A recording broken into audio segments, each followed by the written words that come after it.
Hello and welcome to Dwarven Forge Live. This is on the Anvil, episode 25. Oh no, have you gone? Great job, good job. Oh, you froze for a sec. Oh no. Well, it's not an on the Anvil if we don't have some Okay, exciting am I tech issues. back? Yeah, you're alive. You're alive. I'm Nate, and this is Okay, cool. this is Mace. I'm Mace. Hey. And she tells a lot of jokes. This is the show where we take you behind the scenes at Dwarven Forge, behind the curtain, and show you how what we're up to, what we're working on, and it's real, it's raw, and it's a little unpredictable sometimes. And we're what are we doing tonight? We don't even know. Tonight we're doing a build and chill kind of stream. Similar to last week. Just, yeah. Just hanging out, building, and then also answering questions and informing the viewers. Yes. And we'll probably we'll talk about the survey a little bit that we sent out, and we're gonna give something away. We're not gonna give away. I got a lot of. I raised a lot of red flags. I gave away 3 sets last week, and there was raised a lot of questions. But so we're gonna give away 1 set this week. All right. And moderation. Yeah, you know. And we're I don't know what else we're gonna do. I think that's it. I don't know. You guys tell us what else we're gonna do. Oh, you know. Yeah. All right, so let's go into our very official news segment. All right. Oh wait, Are we wait, gonna do the news, wait. Cutaway? Yeah, I was waiting for you to do it. Oh yeah, I can't do that from here. I'm sorry. Yeah. But you know what I realized is something more important is today is Veterans Day, so we want to thank all of you for your service. Any veterans that are watching, like isn't Odin Forged is a veteran? He is. We have a lot of vets actually. And we have on our team, we've got 2. We've got Chuck, who's an Air Force engineer, and Casey in the NSA. So that's like what is that? 10% of our company or something are veterans. Yeah, something like that. Huh. Building our own Dwarven army based off of real army members. The Dwarven Air Force. Yeah, okay. Even cooler. So anyway, thank you for your service. It's a hell of a thing, and awesome. And to the news. And people, right. We should thank veterans more than just on Veterans Day too. That's right. Like that's. I don't know. Chuck tells some stories, and they weren't even. He wasn't even like in the thick of combat, and it's still pretty wild. He was in Baghdad for a while, and it was mortars, and and he was in the safe spot. Pretty scary stuff. Yeah, it's pretty wild. So, news. Here we go. You ready? Here we go. News.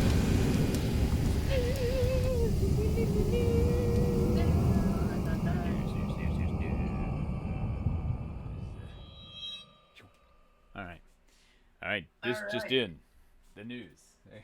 So, what's in the news? First on the news, I'm happy to be back on Twitch for a little bit. To start off, we have 2 Kickstarters. Thanks for the love. That we would like to share with you guys. It's from our friends that also do D&D related stuff.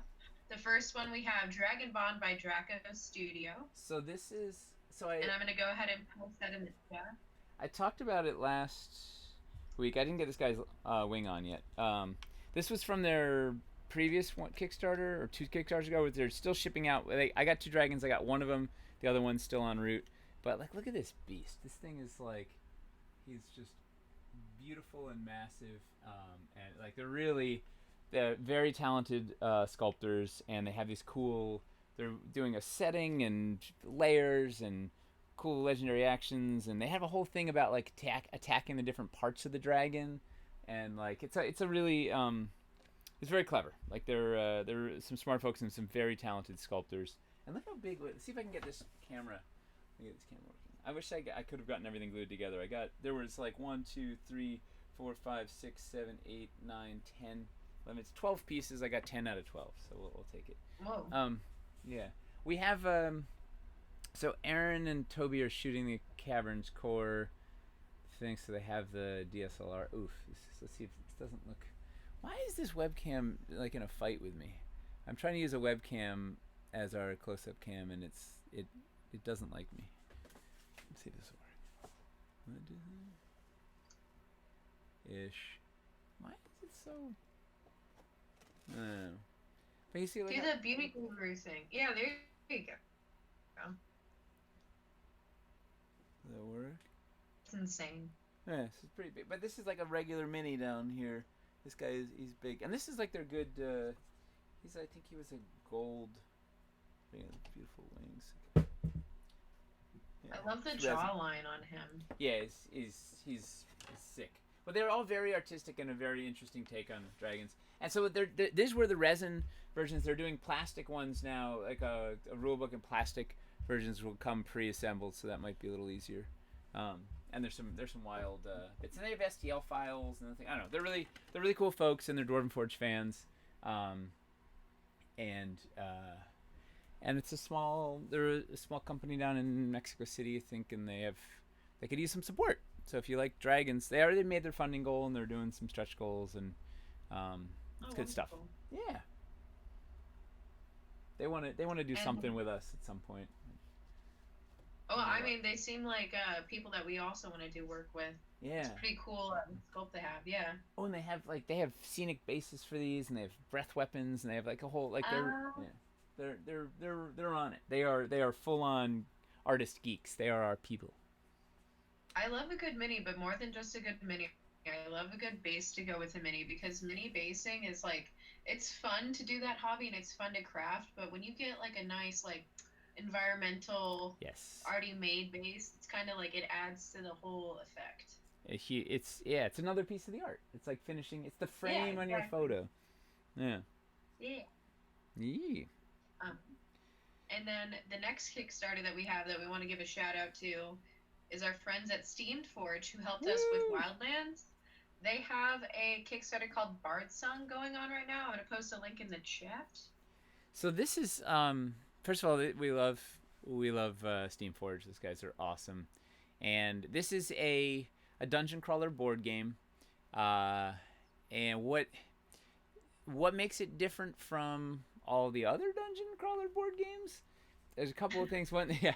Well, that was we were on the phone with them today talking about it. Funny enough, that there are a couple of things. Are the it's the procedurally generated dungeons. So they have a bunch of these different shaped tile things, or tiles that you go down and you kind of draw out a thing and you have to attach them, and it's every time it's a different dungeon, which is fun, and that's been done before also. But their initiative system, they have this dynamic initiative system, so it's not just like, okay, Mace, your turn, roll 3 dice, attack, my turn, roll 3 dice, attack, monsters there at you. So the initiative's dynamic, and they have this cool and elaborate narrative system where there's a vault deck. You have to get stuff from the specific numbered cards from the vault deck, kind of like the seventh. Was it the seventh continent, the seventh world, seventh continent? There's 2 of them. The seventh. There's the seventh continent. Seventh. I don't know. I've got it over there somewhere. And they have narrative. So your deck, you add new random choices into your deck based on the things you do, and there's all these branching storylines and whatnot. So it seems like it's gonna be pretty cool. Downside is it's not gonna be out till March of 2022 is when it ships, which is a long way off. But we're talking with them. This is a surprise too. We're talking with them about maybe doing awesome. Yeah, doing a little something with this with Bard Song. So we'll find out in the next couple of days. Somebody asked in the chat about a little collaboration with us in Bard Song, so yeah, somebody else knew even before I did. Subtalent knew before I did. Well, how do you know?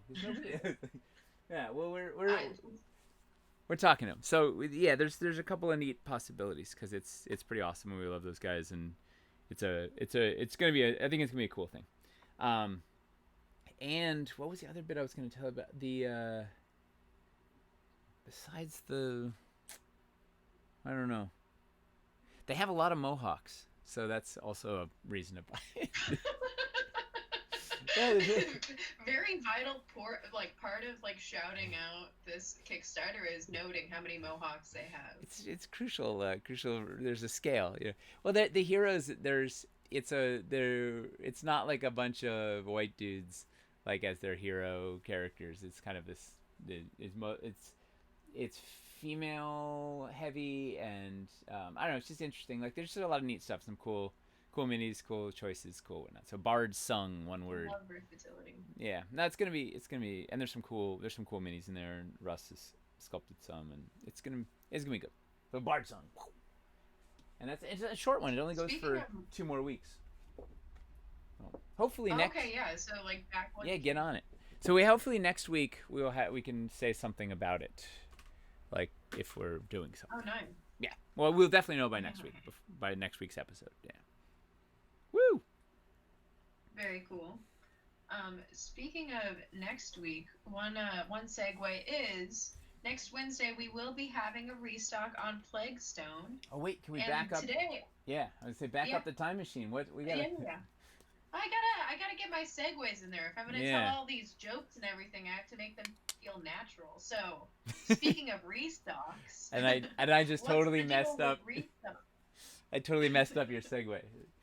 Yeah. It's fine. It's fine. I've been booed before. It's not the worst crowd. But we had a restock today of a ton of really cool Hellscape stuff and the Build of the Month bundle, Woo! which is now on two.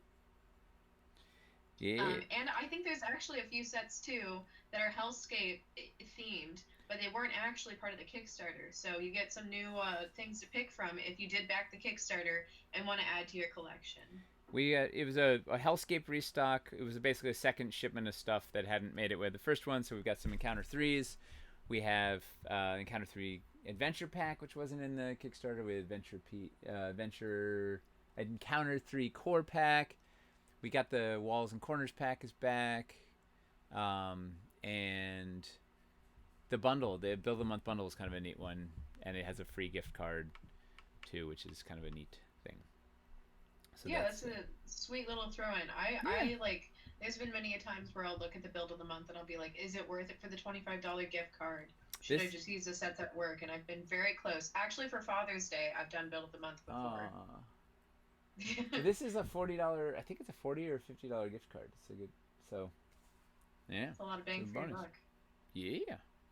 Also, we kicked around. I don't know if it's feasible or if we can actually do it in time, but we kicked around the idea of doing a holiday bundle, or maybe even two.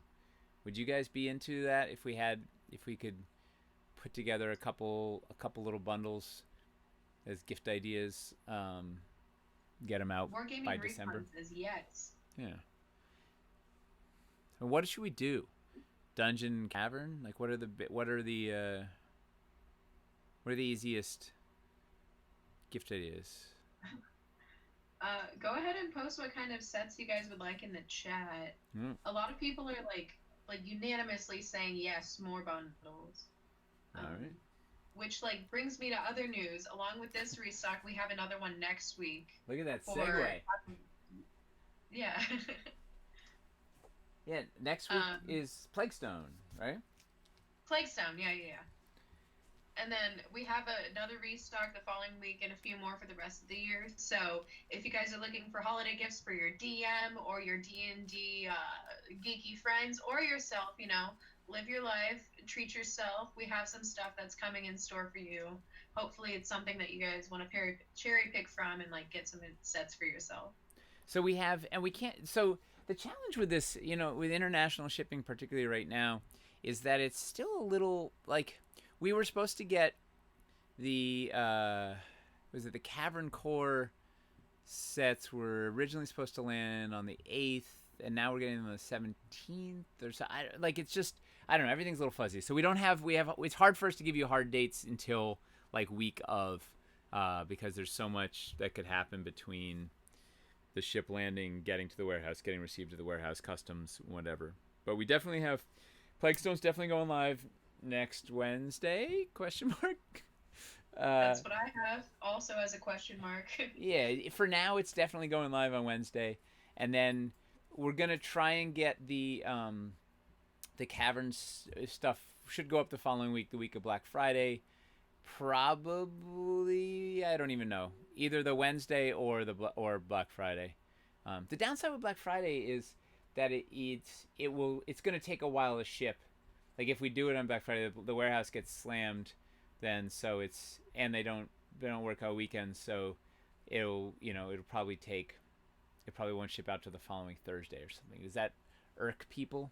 Um, like, would you rather have it go out that next Monday, and then it can maybe ship? I guess it would probably ship at the same time anyway. So I don't know. No. Anyway, it's coming, and then we have Dread Hollow restock coming in early December, sometime between December 1st and December 14th. And that one has a couple. It has one new pack and 3 reconfigured. We reconfigured the transition banks, the escarpment corners, broke up the adventure pack. So we took out the Apex Primordial, made him his own pack, so you can get this big ol'.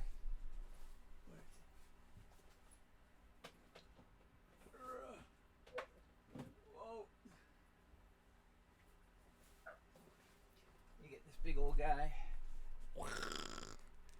Will be in his own pack, and then there's a Dread Hollow dressing pack, which is new, and it's all the new cleaned up, or the new simplified paint scheme. So we were having a hard time keeping consistency with our original wildly complex paint scheme. So we have a simpler one that now is super consistent across the boards. It's compatible with the old. It's gonna be compatible with Wildlands, but it's way more consistent. It's less colors, and they're actually nailing it every time. So it looks better overall. So I think it works. It doesn't have as many colors, much variety, but also you can just pop in and pick up a few details if you like.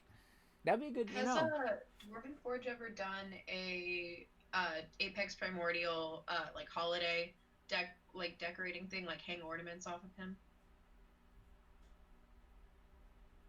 Do you know? No, but I think he wore a Santa hat once, and I don't know why I think that. But yeah, no, he really would be he'd be ornamental. He'd be ready to be ornamented. The what was I just gonna say about the man? I'm scatterbrained today, more so than the usual, like a double scattershot, buckshot brain. It's been a long week, and it's only Wednesday. Well, yeah. Some Apex Primordial pack. I don't know. New sets. Something about the paint. Oh, a hobby hang. Like you could do a hobby hang where you take some of the new Dread Hollow pieces and just pop a couple, grab some of the thoughtful touches. Yeah, that's a great idea. We actually had a few ideas. Like we had a little powwow today with a few ideas for the future of hobby hang, and it's gonna be really exciting. And we're gonna have some terrain-based stuff and like some painting the terrain kind of stuff like that too. So that's actually a perfect thing to do. Can you leak any early news about what some of those ideas are? The news I can leak is all Chris, Hamster, and I are excited about the future. Fair. We don't have anything solid. Like the thing about hobby hang is normally we will find the minis we pick like normally a day or two ahead of time. So to have that much planned in advance for a leak is kind of Yep. Yeah. Don't need to tell me. I know it. You learned it from watching me. Yeah, I know. Where do you think I got it from, Nate? And then the last thing I have on news is that our pledge manager is still live and is live for 2 more weeks, right? Am I doing the math? What day is today? It closes the 22nd, whatever day that is. So we're 11 more days. We got over the hump of 50%. We're at like 54% completed or something, which is good. Fantastic. Yeah, people are churning through it, and I know some people are waiting for news on the water texture terrain trays. We're still figuring it out. They said they could do it, but at double the price, which is problematic for us. Like I think it would end up So we'd end up selling the train trays at a loss, which isn't so great yet. So Mm. we're trying to push back on the price slash seek some alternatives. But we're working on it. We obviously want to get you info as soon as we can. We just don't have anything conclusive yet. We don't have a solid solution yet, but we will solve. Of course, we always do. Yeah. And that's what I have on this news desk. I'm your anchor, Macy Griffin. Have a good night. News. We have playback, so people know we're out of the Right. All good informations have a good news transition with fire and deep, ruddle voices. Yeah, and then so you know that the news is over. All right. Well, now we can get to the real heavy hitting, hard hitting topics here.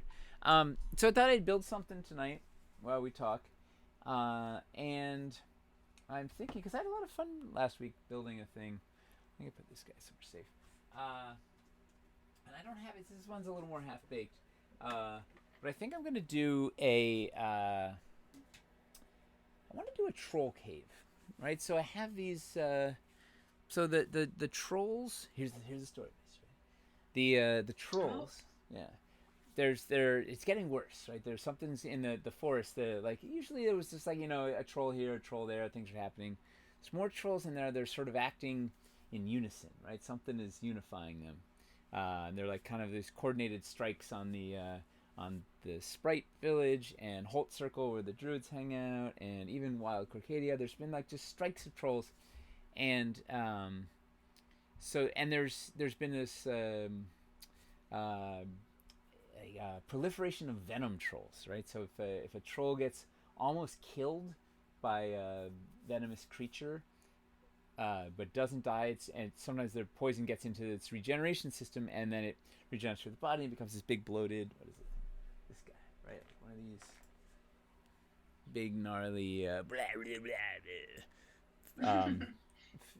poison infused trolls that are like spewing out poison. So more of those guys are popping up. So what I'm thinking is I'm gonna build the troll like the headquarters, the HQ. So what's going on is the deep trolls. So trolls are bad, right? Because they got regeneration and they're pretty tough, and you can chop off their limbs and all this stuff. But they're like, they're not very smart, and they just tend to kind of just stick out for themselves and whatever. But they're cousins, the deep trolls, right? These are like they're the Drugar of trolls, right? They live in the Underdark, and they're a little smarter and they're a little more organized, and they are rallying up the surface trolls, the forest trolls. They're gonna march. They're sort of organizing them up, and they're preparing an assault. So I don't know where to find minis for these guys yet, but basically I want to take trolls and put them in armor, because now, like, what's more frightening than a troll that's really hard to kill because of the regen? Armor. And imagine they had like fire resistant armor to just really like mess with, because anyway, so so I want to have the troll cave where there's maybe the PCs get to see the deep troll ambassador or something, or the emissary or something, maybe maybe not, maybe they just get some clues. But I'm thinking that they're purposely venomizing the trolls, so it's like a crazy troll ritual where they dunk the troll in acid and then in poison or something, and like put them in a near death state, and those that are strong survive and are regrown as venom trolls, and sort of fill up their ranks, and they go out. So anyway, I'm gonna build the cave where the trolls are purposely making venom trolls using the recipe given to them, or the procedure given to them by the deep trolls.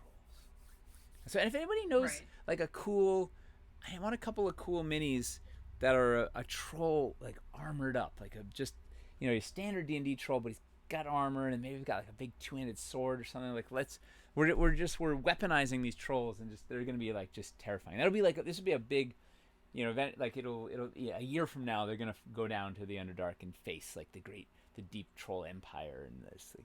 But anyway, so if anybody's got a send, put it in chat. Someone's got a link. Dragos on Dragos says that War Troll minis are armored. Awesome. Who makes them?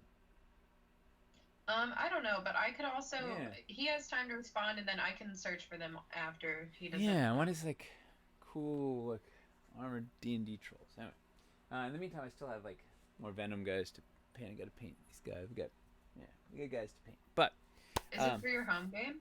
Yeah, yeah. Do you want to do it on Hobby Hang at any time? Yeah. Do you know the problem with Hobby? Here's the problem with Hobby Hang, is it's Thursday nights. It's tough for me to do back-to-back streams. There's an uprising, a coup started by my children, where they are very upset if we've been playing Hero Quest almost every night, and they're really upset if they don't get to play Hero Quest when I have a stream. So we're out. Well, we're gonna run. I think we're halfway through the first expansion. We got through the main quest. We're halfway through the first expansion. I expanded out some of the main 14 quests, so a couple extras in there, and then I broke some of the 2 and doing the same with this expansion. I'm gonna run out. I have one more expansion, and I run out. And this is a 30-year-old board game. I'm getting my mileage out of that. It was expensive when I was like 16. It was like a lot of money, right? I think it was like a $50 or $60 board game at I think my 16. dad had that and gave it to me, and I didn't know how to play it, so it's just sitting in my room back in Iowa. But I definitely like that. That is an oldie. Yeah, it started the dungeon crawl craze. Although I guess you could argue that Dungeon did, but that one didn't quite land as much as Hero Quest was like. Anyway, so that's what I'm gonna build. But meanwhile, we got a topic for talking, which is what is our topic? Our topic is some of the survey answers that we got from people. Yeah. It was interesting to see how everybody felt about some of the things that we kind of were like, what are you guys interested in seeing? What do you what do you have a lot of? What do you not need? Like, where do you actually want to go, and what do you want to do with these things? And the responses were kind of surprising, and then some of them were actually totally not surprising at all. But it's really fun to see early in the process what people would like, and then build from there for the next Kickstarter. For all of you that don't know, we sent out a survey to help kind of build the next Kickstarter. Do you have that PDF of the results as of Monday?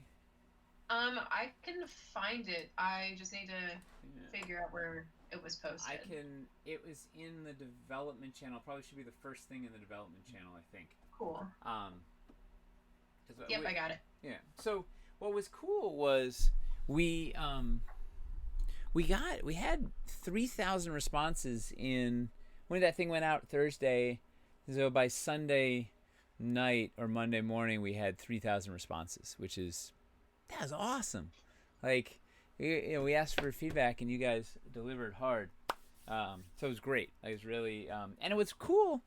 It was like a quarter of the people had never backed a Kickstarter too, or something. So it was kind of neat. So it was like a range. What was that? That's data we could tell. Do you have what Kickstarters people backed? That's a fun one. Yeah, so for the amount of people that had not yet backed to Kickstarter at all, it was 8.5% of the people that answered. And our most backed Kickstarter I have on here was actually Wildlands, which could actually be because it was fresh in the mind, or because over time people have backed it and backed the other ones. But it seems like a large percentage of people were involved in that one. Well, you know what? I think it's we lost. For whatever reason, we lost a lot of a lot of dungeon tiles. People never came back, or whatever. Either they realized this is enough. This is all the terrain I need, or terrain's not for me, or Dwarven Forge isn't for me, or maybe their wife threw them out and they're living on the street because they bought 10 sets of dungeons in KS1, and I don't know. There's for whatever reason, we definitely lost a lot of people that sort of never came back, or we fell off between KS1 and 2. We lost a lot of people, but we've gained even more. True that. But what were the other percent? How many? What are the other Kickstarter? What were the backer percentages on that? So the next highest Kickstarter was Caverns Deep, and the percentage on that was 14.3% of people. And from there, then it was Dungeon of Doom, and closely behind was Hellscape, both at 11%. Wait, Wildlands was really... Oh, we already said Wildlands. Wildlands was number 1. Yeah, they're number 1. Woo, we're number 1! Which honestly, it's not so surprising since it was our top earning Kickstarter. And Right. it's like I think that those are going to be the people that respond first too because Yeah. they're fresh on their Exactly. story. High on Dwarvenite. Like. Exactly. And then from there, the next highest backed Kickstarter was City Builder that had 8.7%. And then working down from there, oh wait, no, sorry, Caverns was the next biggest. Caverns had 8.7. And then Castle Builder and City Builder and Game Tiles all had about 7%. Well, we and this is, people can have back multiples. Right. So like this is, you could have, if you backed all of them, you'd check them all. So it's cumulative. It's not like only you might have only backed Wildlands or whatever. So, but we have a lot of the modern backers are represented. I'm thinking this is like I'm thinking of some sort of big acid or poison pit, right? Green, using the green stuff Ooh. as a, right? You're dipping. I want to like Achilles, right? We're dipping. Maybe you're drowning. Ooh, you ritually drown the troll in, in poison. Like a baptism. Yeah, yeah, yeah. Right? I don't know. Do they drown you when you get baptized? Is that how it works? Not purposefully, I don't think. Okay. But yeah, it's that Trolls same. are a little bit. They have a little bit more metal. They're very metal. Yeah.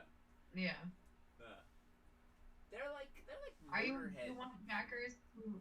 Oh, sorry. You go.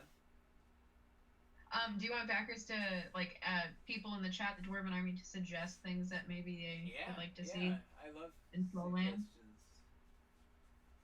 One of the things I was thinking is like a joke with the firewall, like how they are resistant to fire and the fact that they're trolls. But I couldn't think of anything punny. So if somebody out there is funny and wants to make an internet-based troll joke, be my guest. Oh man, the internet trolls, no good. uh, The I was trying to figure out which kind of metal. Like, I bet trolls are big fans of guar. mm, Yeah. yeah, probably. Guar. I can't think of any other. I feel like they'd also like not Steel Panther. What is it? It's not Steel Panther, is it? I don't Death know. to All But Metal. I can't remember the name. John Wargaming Recon says Poppy is an Aguar fan. Poppy's a new metal artist. I don't know if you know her. Not new metal like the genre, but she's a part of metal. Not new with the umlauts. She's cool. Let's see. Finley Shard says that you need a clean water dunking pool to wash the acid off. It's poison. It's not acid, it's poison, right? We're drowning them in poison to kill them, and then their regeneration needs to. But that's like a blade, right? You forge it. You put it in the clear. You put it in the after they've been forged in acid. They are forged in poison. Then you dunk them in the clear water. Maybe I wish this whirlpool. I like how you really quickly changed from we to they, like as if you haven't done poison blades before. Trying to say your name. Yeah, it's not like I've been in this sort of crazy cult before. No. Do you have the fogger with you? No. Okay. There's a few requests for the fogger, which could be cool, but if we don't have it, we don't have it. We make do. I don't know if it would be wildly responsible of me to take our only prototype out of the office. I agree. I think that's a good call. Once a year I'm responsible, and this was the time I chose it. Good job. Yeah, thanks. Hoppy Hippo says that trolls would be into sludge metal, big Melvins fans. Yes. Yeah. Dude, I saw the Melvins open for Primus, and it was. What? Yeah, it was amazing. Oh That man, was, I like recently played the like 90. recently, as in before everything shut down, the Primus pinball machine, and it's a lot of fun. This was like 1992 or something. 93, 92. Winks ago. Yeah, a few days ago.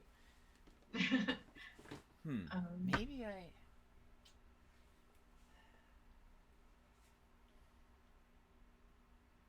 oh man. Okay, speaking of sludge metal, this is gonna sound like I'm joking, but I'm Ooh. not, and it's actually good. And Chris will back me up, which I know, like, if So you you're. think I'm joking, Chris is not the Yeah. person to go to be like, is she kidding? Yeah, you But lost me. You lost me there. I'm like, well, now I know it's a joke. but I promise you, I'm not kidding around.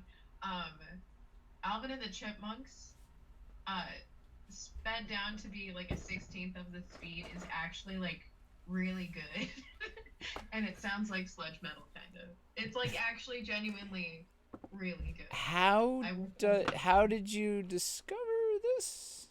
I was listening to music on YouTube and it was popping up in like the recommended for yous, and I was like, oh, that's silly. That's probably like a dumb meme or whatever. And I think it may have started as a dumb meme, but then you kind of listen to it all the way through, and it's like I didn't stop after the first album. I kept looking for more Wait, Alvin there's and the Chipmunks. more albums? There's multiple Yeah, like well, there's 2 volumes of it. Yeah, that's amazing. Man, the internet, there's I no highly end. recommend. Also, it makes you depressed. There's no end to What the were you internet. saying? There's no end to the internet. No, never. No end. Unending book. The gentleman Wick says going for a 3 to 2 to 2 configuration, straight concave convex for his survey lock. Wait. Finley Shard says the lead troll needs to be called Cooper, Alec Cooper. They are the Alec. one who thought about poison. Oh, speaking of the gentleman Wake, we didn't talk about his Kickstarter for these gorgeous gorgeous playing cards, Tempest playing cards. 3 different colors. I think there's 3. Maybe there's more. Oh, it's really yeah. Chris flagged it last week, and they're just wow. It's beautiful, and like already funded like $100K for That's playing amazing. cards. It's like, yeah, it's awesome. Congrats to that. You should post a link, the gentleman Wake, if you can hear us. If you're out there, gentleman Wake. If you're out there.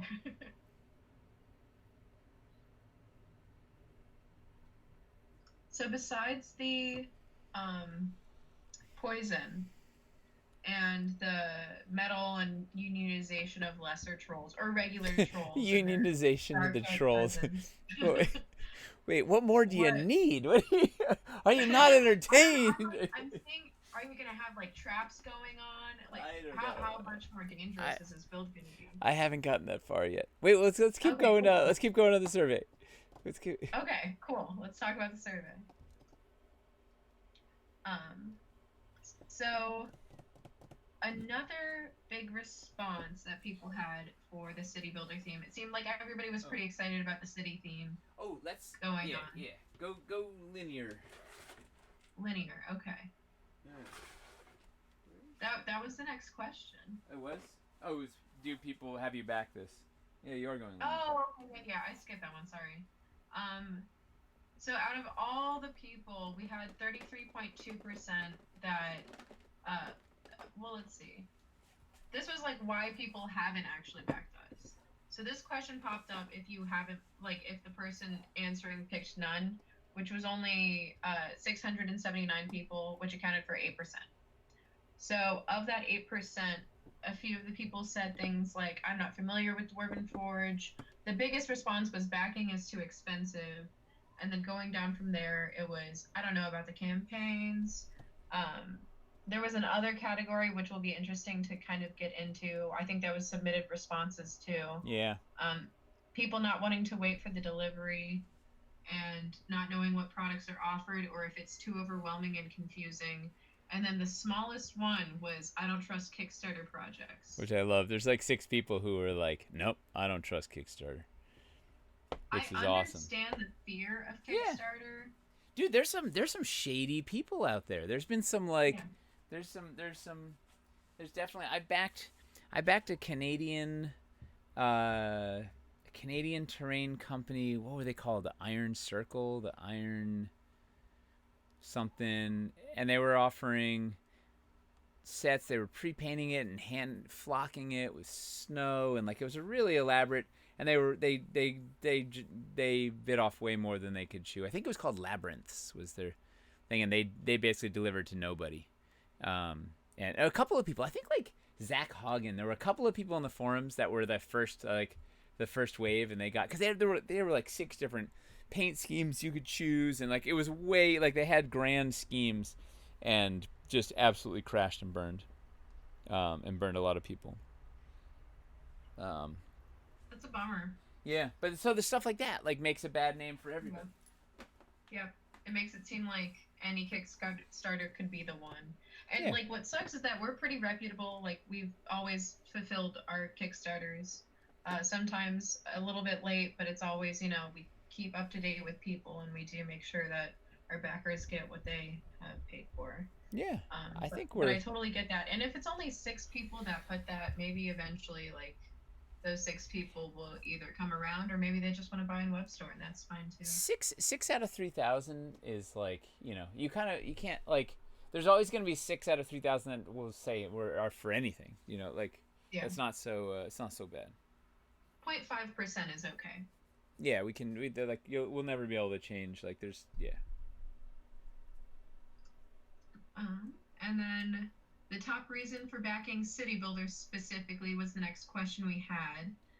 The highest response for that one was the city theme. Yeah, And that makes sense, it's a city builder campaign.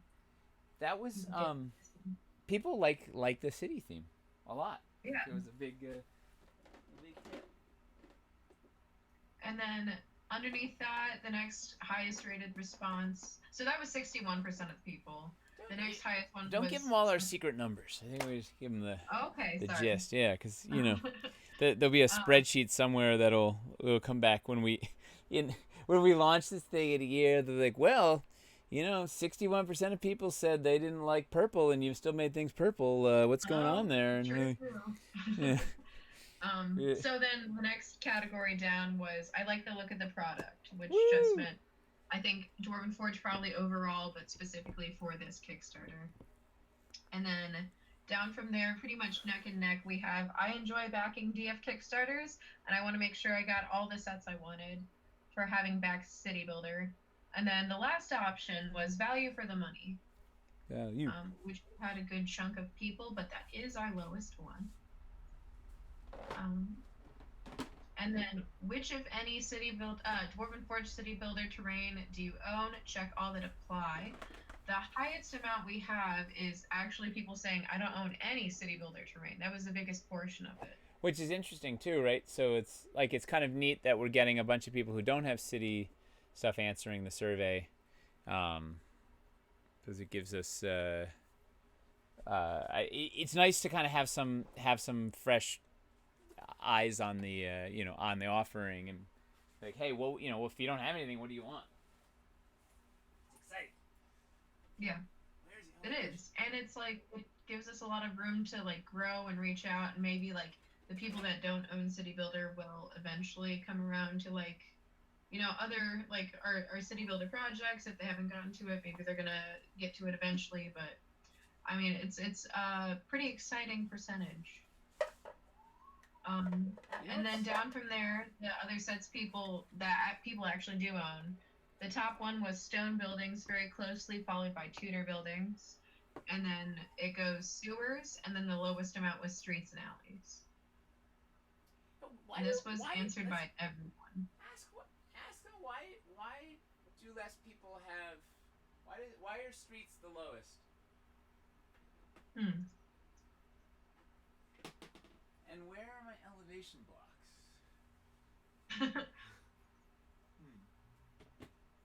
Oh, of course it's behind the hardest to get spot possible.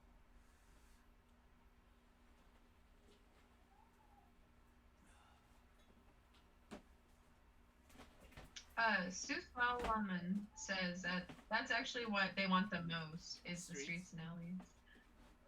Yeah. Suzette one says, I guess because you can use buildings without streets. Yeah. Pretty Bird said streets aren't exciting compared to sewers or catacombs. Wargaming Recon says, oh, hold on, it just scrolled away. Streets aren't needed for all things. I prefer them to sewers. Well, you know, streets feel like a really expensive battle mat, right? It's like it's the thing you put down as a base layer, but it's inherently like it doesn't have any danger. It doesn't it doesn't really do anything other than look nice and give you a place to put your buildings.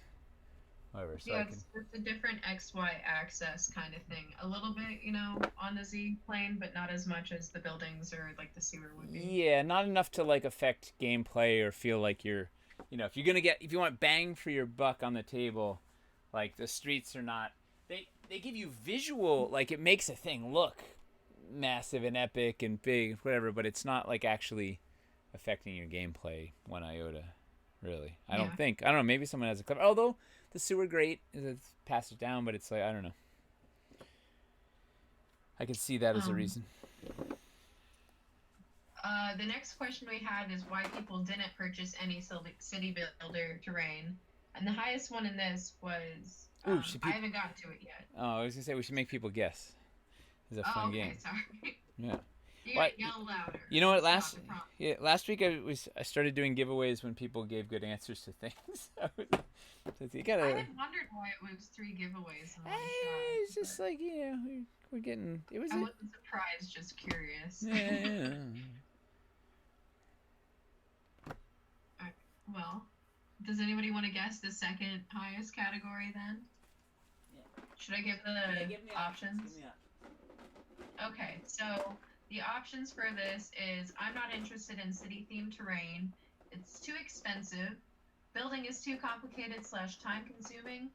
I don't like the way it looks. There's not enough variety. I prefer another company's buildings or other. So Wargaming Recon says too expensive is his guess. Building is too complicated, guesses DMN Games. Not enough variety says pretty barbaric. Hoppy Hippo says other. Clarify Hoppy Hippo. We need to know why other. Just to be a contrarian. Yeah, of course. That's how it goes. Craig Kaflar says not enough variety, too expensive. Getting a lot of too expensive and varieties now. So let me pull it back up. So the second highest one was actually it's too expensive. Woo! Go figure. The rest of the numbers are fairly low from there in it, but I'm not interested in city-themed terrain was the next biggest one besides other. And then at the very bottom, it was building is too complicated, time-consuming, don't like the way it looks, not enough variety, and prefer another company's buildings. Yeah, I wonder what that other company is. It's got to be Tabletop World, right? Like, I don't know. Yeah, they do have some really beautiful stuff. Yeah. Maybe it's just like a Barbie dream house too. You never know. Although ordering from Tabletop World is almost as slow as getting a Kickstarter. Like it's not a fast. It's coming from the Czech Republic, so it's like it's a long haul. You know what? But interestingly, the I remember you waited. Waited what? Oh, you just waited a little bit for it. It's like, still to get that package. Go on. Well, there's more. I ordered something in September 15th, and I don't have it yet. Where are we today? That's been like 8 weeks. Yeah. They said wait another 2 weeks, and then we'll track it if it still hasn't shown up. So the expensive thing is it obviously expensive comes up a lot because our terrain is expensive. But it's it's a nice reminder. I mean, obviously we know our stuff's expensive, but it's a nice reminder that there's not a ton we can do about our prices. And the one thing we do have going for us is the paint job, like city-based paint stuff, tends to be a lot easier than the wilderness-based paint stuff. I mean, basically anything is easier than the Wildlands. Wildlands paint jobs Yeah, no are kidding. are pretty wild landy. So Yeah. so hopefully that'll help us on this next one. Like it'll be like our painted price won't be so astronomically high comparably. Hopefully, but it's a thing that we're gonna be really. I'm gonna try really hard to make the lower, the entry point, like the stuff, the under $200 pledge, or that sort of stuff, like make it as sort of exciting and accessible as possible. Obviously there's only so much you can do because price is the price to some degree, but um it's a good reminder, like we're really try and make the price as palatable as possible for those things, although it's really like we really are charging less than we should. Like we're not making the margins that like a normal, like quote unquote, like normal company would make. Like we under, because I don't think it would be sustainable to charge the prices that we should charge. Um, so Have this is you what it ever is. heard of the company Foreground? Foreground? Like Foreground. No. What did they do? I don't know, but a lot of people are guessing that that's the other possible terrain company. There's also a list in here for more gaming recon that I saved, but they list things from thebasement.com, Yeah. Foreground, Sarissa Precision, GW, etc. Um, and then Wargaming Recon says I chose other in surveys because I own city stuff from a variety of wargaming companies, which makes sense. Totally. That yeah. Um, ooh, Lariz or Lori Z says, for me and buildings, I've been building my own using Hearst arts molds, which is very cool. Love a good hobby. And then Justice Armand says, a lot of historical encounters are on city streets. One problem is you never know where the encounter will land. Yes. An alleyway? Which alleyway? How much do I make of that alley slash street field district? And there's a lot of also 3D terrain companies, etc. So that seems like a large portion of why somebody might say other. There are a bazillion people offering STL files. Like I think there's like 4 STL Kickstarters right now, like 3D print files of caverns right now running on Kickstarter. Like it's wild. Like there are a lot.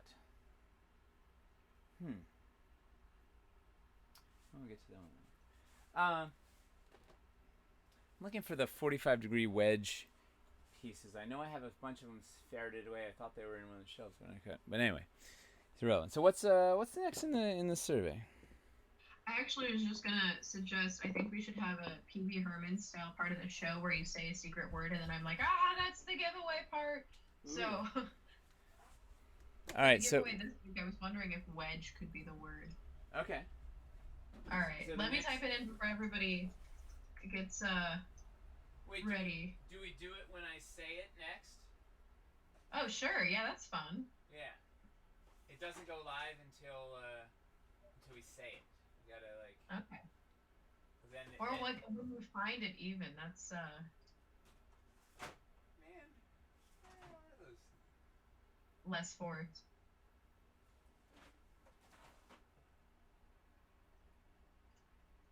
All right. Just give me one.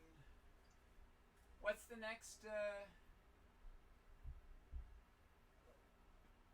So the next thing on the survey was the question, are you interested in an expansion of the existing Tudor and or stone buildings, which might include pieces such as smaller interior walls, secret door, floor hold plugs, alternative walls, etc.?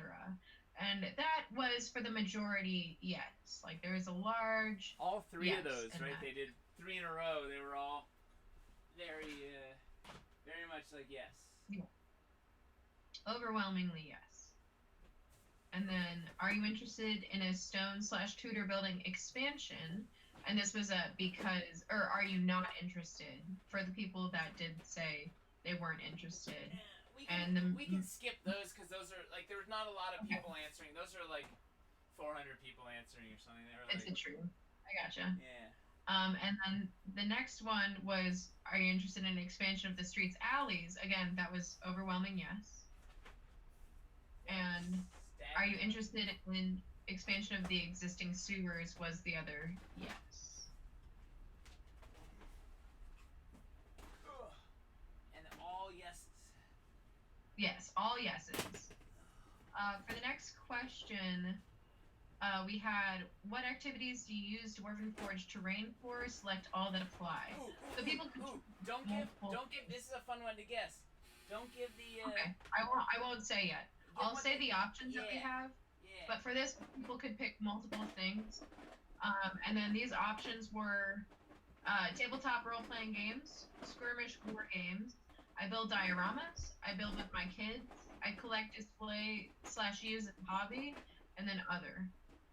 Those were not read in order. Also, those are all out of order. So let's see what people say. Well, hang on. Well, I want people to guess what the second place one is, because the number one should be obvious. Okay. But what's the number 2 one? I was kind of surprised. Man, I can't find this thing. I'm not gonna say the name of it. All right, so I guess if you had guessed for the first one, scratch that. Now guess for the second option. I can go through them again. I feel like a lot of people already got the first one was tabletop role-playing games. Great job, guys. Yeah. People are saying the second one would be display or collecting or playing with kids. No, it's display, collect, hobby. Which I didn't think that was going to be the number 2, but yeah. It is. I think number 3 was hobby. Was kids. War games. And then kids. Yeah, but and then kids, yeah, and then dioramas. But like basically everybody was, almost everybody was like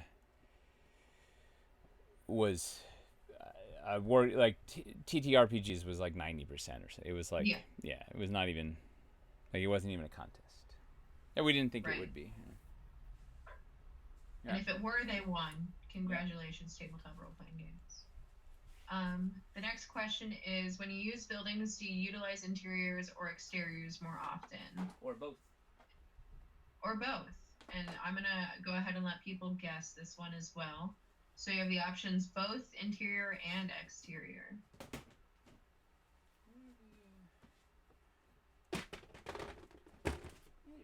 Are you still searching for it? I am. It's vexing me. Oh, man.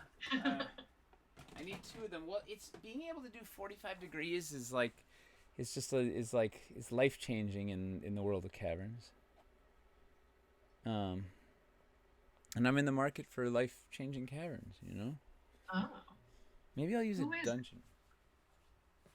So we're getting an overwhelming amount of all 3 groups. People are saying both a lot, but there's like an equal amount of interior and exterior popping up in chat. So I'll just go ahead and let you all know the biggest portion was an equal mix of both. And then honestly, it was like back and forth, interior, exterior. From then, if they favored one, it was pretty much equal. Next question was, are you interested in Dwarven Forge offering a non-sculpted surface layer to use with your buildings and scatter terrain? So like underneath to pick it up, move it, whatever you want with that. And the options were no interest, somewhat interested, very interested, and I'd buy in a heartbeat. Oh, man. What happened? Well...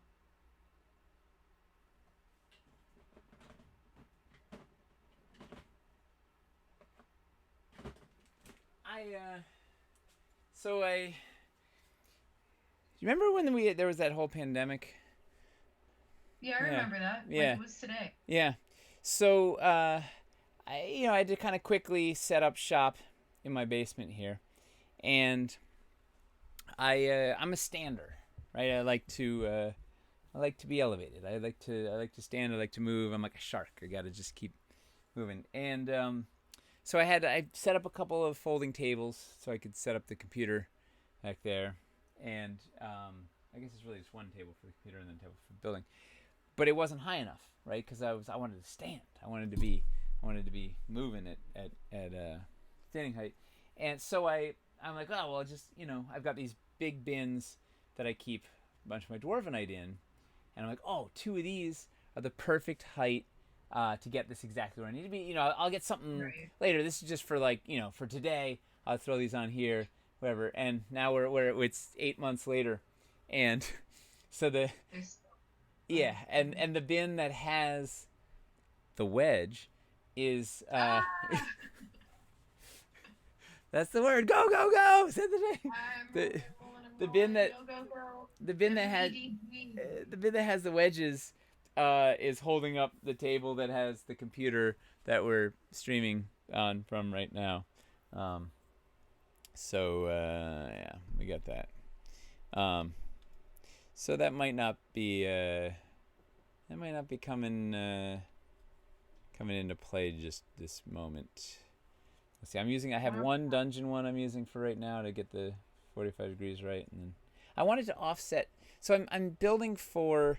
Yeah, I play on Zoom with my brother and his kids, and then my son is here, and so I need to do something that works well for the camera. Like from, I'm gonna kind of film it. Have my iPhone camera from one side, so I want this. They're gonna enter from this thing, so I want it at 45 degrees, so we can kind of see their entrance, and then see the rest of the build. And so I need that. Those wedges get you off on 45 degrees. You put two of them, you're back on 90, and it's like they're the best. But yeah, they're under the computer, so we'll get there. But the good news is I made it till now. Like Yeah, you know, it could have it's been good restraint. yeah. Or just what it is my logic was I was like, wow, well I've got I'll be using Caverns Deep pieces for everything, but Caverns Deep has a lot of pieces, but it does not have um, doesn't have 45-degree wedges. Well, you win some, learn some. If you want, I can find desk risers too. We have some at the office Ooh, somewhere. they need to be a foot. Let's see,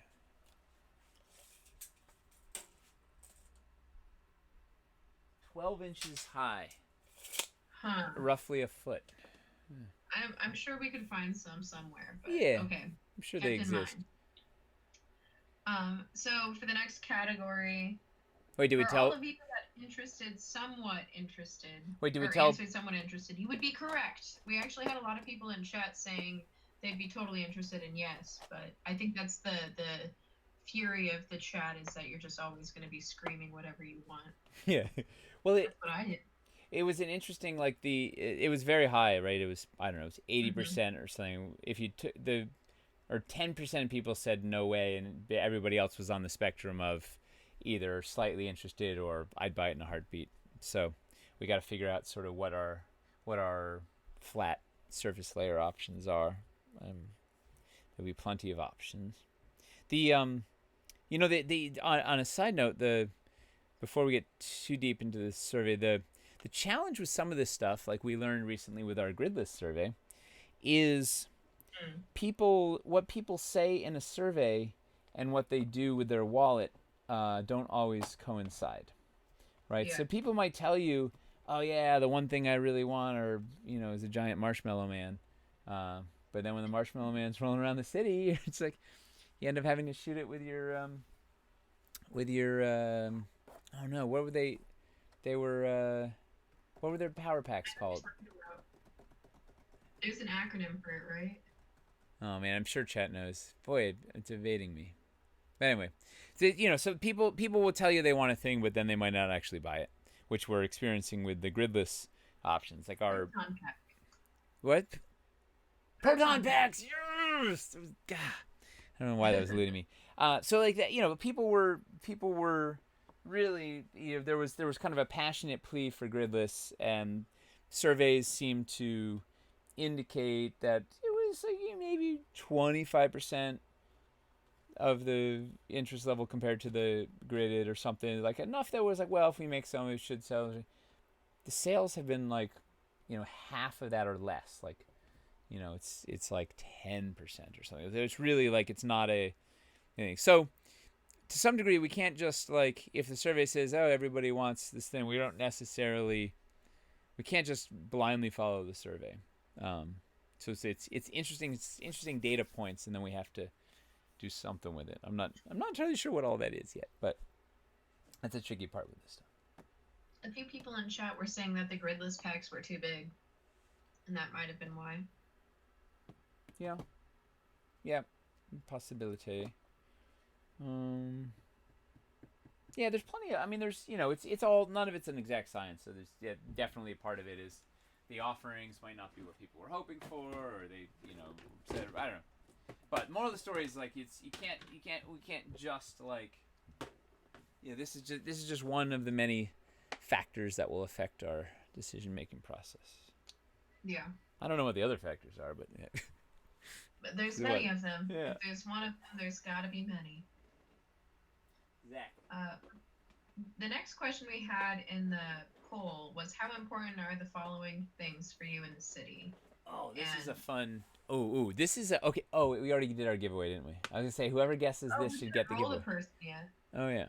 Well, let's roll. Let's Rick roll somebody. And okay.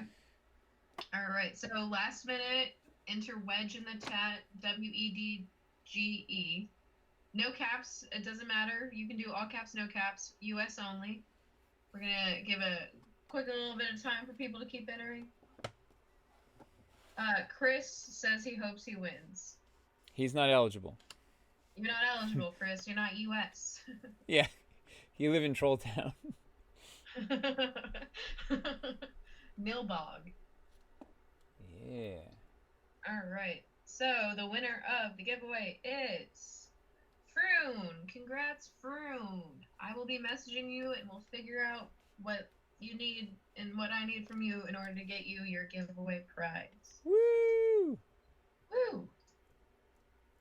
Oh, all right. So back to the polls. Congratulations! We didn't even tell them what they're winning. Oh yeah. Are we still doing the Classic Remastered? The what? Classic Remastered?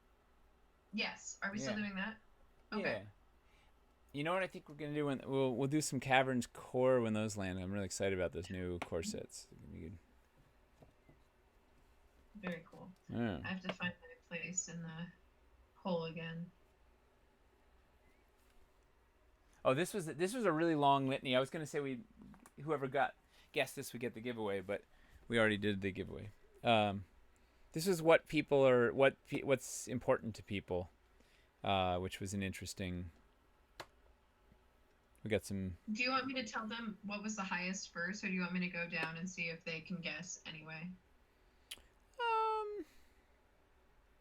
Well, let's just tell I know offhand right. It was versatility, modularity, and backwards compatibility just like dominated the field. Like it was just, it was a really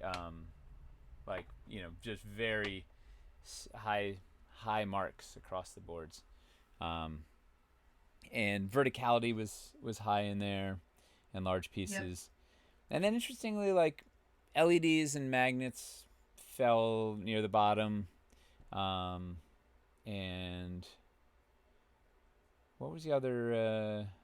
Hazards and traps. Oh yeah, would anybody have guessed that hazards and traps would be the thing people were least interested in the city? So maybe it's because it's a city, or like, but I feel like doesn't everybody want traps and hazards? Like that's the right. Like as a DM, like the whole point is to throw traps and hazards at my players. Like it's the whole, how am I gonna make your life challenging? Yeah, how are you gonna siege a castle without a little bit of some flesh wounds? Right. Flesh wounds are our trade, but yeah, apparently people all the Black Knights need them. People don't want to wound their friends anymore. I don't know. It's a kinder, gentler world. Yeah, why do people think that Traps and Hazards scored so low? Let's see. Hmm. Why do they think 45 degrees isn't 45 degrees? DMN Game says, in general, traps are best hidden. And then... Well, yeah, but we can hide. Have you seen our like our removable floor plates and our thing? Like, we Yeah. can hide traps. Our traps do such a good job at hiding. Or, like, also the hidden The secret door. I door. didn't even notice one time when I was playing with it that was there. Dude, ask Chuck how many inquiries he gets to customer service where people are like, I got my set, but I didn't get my secret door wall. And he's like, no, check the bottom on the SKU. And they're saying, no, it's not. Oh. That sliding corner one, it's just like, yeah. Anyway. Quite a few people say that it's more of a theater of the mind sort of thing and that it's not needed to be 3D. So Fair. I guess it's nice to have. Like, it wouldn't hurt to have them, but I guess it's less popular because of that. Yeah, it's just fun. You know? Don't you want to have fun? Don't you know what fun is? Kids these days, they don't even want to have fun. True that. Who does? Me? Who has the energy to have fun anymore? Me. This guy right here. Yeah, true. You're an Energizer Bunny, though. 2 thumbs and lots of fun. That's what your tagline should be on Twitter. Yeah. And then the next question we had was, how likely would you be to purchase each of the following city areas and buildings? Ooh, this is a good who wants to guess what the number 1 was? It's a big list. I can read off the list too. Is it more fun to have them guess in the dark? No, they need the list because it's a hard. Okay, I'm gonna read off the list. So we have taverns and inns. We have nobles' estates. We have Gothic haunted, Gothic/haunted lair. We have guard headquarters, slums, dockside, commerce space, medieval industry, sacred sites, entertainment areas like an amphitheater, a gladiator arena, or a stage, a mystic ward, a criminal underworld, rooftops and turrets, parks and gardens, graveyard, waterways, streets, non-human architecture, and razed/besieged city. Raised. Raised? Yeah. Raised. You'll get razzed for that. I get razzed every day of my life. I can't read. All right, there's a lot of graveyards and docks in the chat. We have Gothic haunted taverns. I would have thought docks would have been right near the top also. And we have 1 Parks and Garden. Oh, 2 Parks and Garden. Guess what? Parks and Gardens was like dead last. Yep. Which it makes me sad because I was excited to use those too, but I guess it makes sense. Like, I get it. You're not gonna year-round. You're not gonna play Farmville on the tabletop. Well, you could. You want to. So for this one, the top answer was taverns and inns. No. Sacred sites. Sorry, that was on the other page. Yeah. And then it was taverns and inns. Yeah. So, and which is no surprise, right? Like, well, taverns and inns was no surprise, because like that's right. Who doesn't want to build their tavern and have the home base for their players and start your adventure and all the good stuff. You gotta find your quest somehow. Right? Yeah. But I was surprised at some of the other. So that's also part of the fun of doing these things is like you just get some, you get some interesting answers that you wouldn't have necessarily had otherwise. What was the other one that scored really low that I was surprised about? I don't remember. But sacred, it seems like temples. We were saying it's showing that Griffin Tamer pediment, that temple front that Eli did years ago over and over again has made people like really hungry for temples. Temples, cathedrals, and that cathedral build that Matt did on Critical Role. Gorgeous. I loved that build. That was my favorite Critical Role build to date. Yeah, well, I guess you and like everybody. So yeah, probably. So yeah, Sacred Sites was high on the list. So that was interesting. And Parks was really low. I was surprised. It Like was. the Graveyards wasn't as high as I thought it would be. But also here's one other thing. The range wasn't radical, right? Like the highest one got, I don't know, it was like it averaged like 4.5 out of 5. But the lowest, well, I don't remember how low in this one, but the lowest was still high. It was like 3.5 or something, wasn't it? Like, Well, not even. It's like between 3 and then 3 point like 8 ish. yeah, so So like the difference between the winner and like it was still all averaging above. Like basically everybody wants everything, but like so it's just inching out. Like it wasn't like a radical. We have a couple of them that had some spikes. Like that was the one of the big takeaways about the whole survey was there weren't giant, like we were hoping there'd be a bunch of giant spikes where like everybody's like, oh, I love this and I hate that. But generally it was kind of like everybody's like, I just want everything that's in the city, but I kind of want this thing a little more. It was one of our interesting surprises.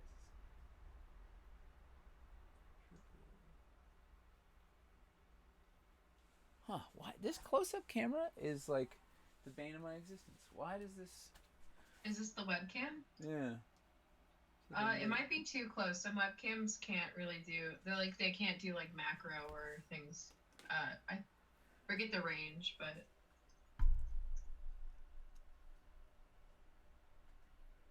Ah. you got it. It's there. Is that it?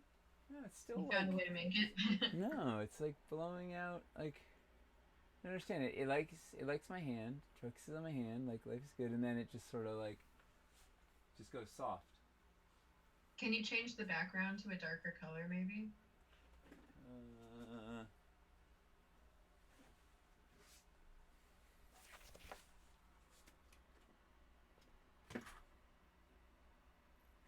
or brighter.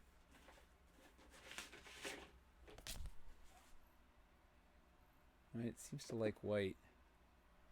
Yeah, that worked wonders. Look at that. Hey, look.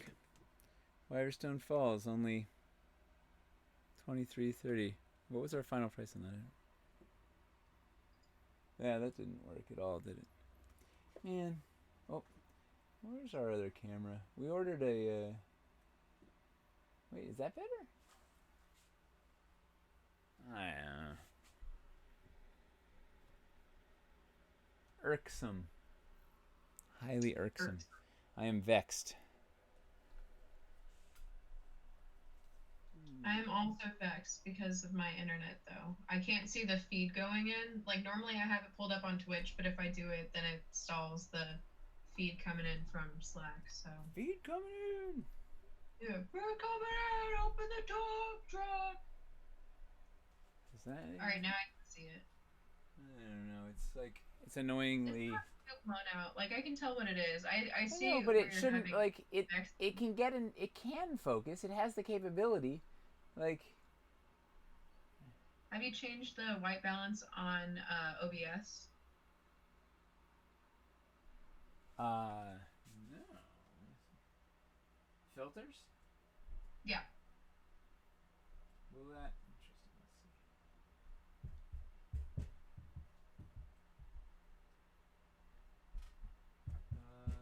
key.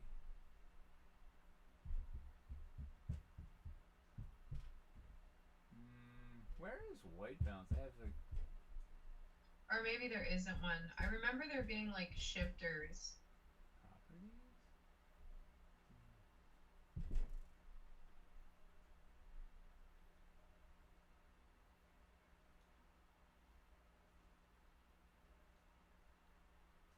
Hmm.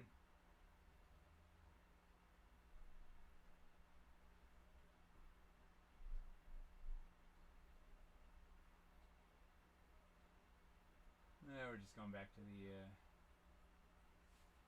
going back to the overhead. I'm giving up. All right. What's next in survey world? In survey world, what we have next is how likely would you be to purchase each of the following city adjacent areas and buildings? Ooh, this For would be this one, another. I can read it off and then people can guess. Yeah, because there's only like 10 or 8 of them or something. Yeah, there is significantly less. But we have The Frontier Fort, Small Village, a Monster Settlement, Traveling Caravan slash Encampment, Cellars and Basements, Catacombs, Sewers, Burrows, Ancient Ruins, Farmland slash Hills, Rivers slash Rural Bridge, and then Rural Road slash Oh Paths. man, try and make Chris say rural sometime. It's painful. How does he say it? He can't. it's, it's his nemesis. That word is his bane. I have a few words like that. I get it. Yeah, I can't say theater. Theater Theater? or bagel. Oh. Theater. Bagel? Bagel. Mm. Oh, you say bagel. Oh, yeah, like a delicious bagel. Yeah, that's not it. Yeah, no. So a lot of people in chat are guessing catacombs, frontierland, and rural. As number one. Yeah, as number one. Close. Very close. So for the actual number one, it was catacombs. Wait, wasn't it? Was it catacombs in this? Yes. That's what I have on here. Yeah. Yeah. And then the next few were ancient ruins and small village farmland area. Was that really number 3? I can't remember this one right, huh? Yeah, that's what I have. Yeah, I believe it. All right, unless these numbers have been updated or messed with. No. I mean, you I don't guess think someone took in the pull books? I guess I was hoping I had the like 20-page PDF memorized, but apparently not. Oh, that's a hard thing to do. Yeah. Well, I've been thinking about these numbers a lot. Like I've been, it's interesting and useful data. So it's been well, I trust I've been that stewing most of it. Yeah. I'm gonna double check to make sure. But yeah, that's the numbers I have. Yeah. No, I'm sure you're right. We can, have a brawl about it later if we need right. to. Let's see what chat's saying about that. Oh, okay. So Trashy Smashy says water like warder. Warder. Trashy Smashy is a great name, by the way. That's an awesome name. I'm sad I didn't come up with it first. Yeah. Gilded Poison says that he can't even remember what he chose for this one. And then Dragos Von Drago says yippee! And Wargaming Recon says that he's been talking up the catacombs all this time. People have been talking catacombs for like 100 years. Like they've been, like everybody. Yeah. There's a lot of love. I get it. The catacombs, it's a great hit. It's an exciting dive. Yeah. Alright, so then from there, we have choose the 3 types of encounters scenarios that you would build the most often. Oh, what ranked surprisingly high on there was cellars and basements were surprisingly high. Like I don't know, I didn't think of like all the things there. Like basements didn't seem that exciting to me, but they were up there. I get it. I think it's the cellar part of it kind of sells the whole basement thing. Like nobody needs like a basement that's unfinished or whatever. I would actually be interested in an attic kind of thing because I think that there's a lot of good spooky lore up there. But the cellar I also get because like you have your wine cellars, you have like creepy ritual kind of things, you have ghostly stuff. So it's kind of like a catacomb light. Oops. We had a hell of a cellar in Vermont when I was growing up. Just dirt and rocks and cold and wet and yeah. You gotta store your dirt and rocks somewhere. You got the dirt and rock cellar for a reason. Facts. Yep. I often wonder, like, if I had a cellar, what would I actually do with it? And I don't even know if I would have, like, if I would be able to store wine long enough for it to not have that turnaround of, like, one day. Yeah. Yep. These are champagne problems or wine problems, I guess. Champagne problems for real. So for the next question, what are the three types slash styles of encounters slash scenarios that you would build the most often?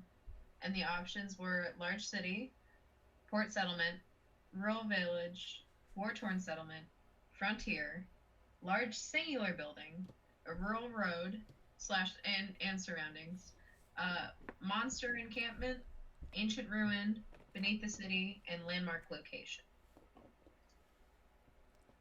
And this had some, and you could choose three. This was supposed to be like, this was supposed to be the hard choice of the, like these were some tough, you know, not like it was hard to just pick three. It's true, but I will say that there is one like reigning champion of it. Yeah. Yeah. Okay, so people are saying frontier, rural road, beneath the city, also the monster one says Susalam. Susalam. Sorry if I'm saying that wrong.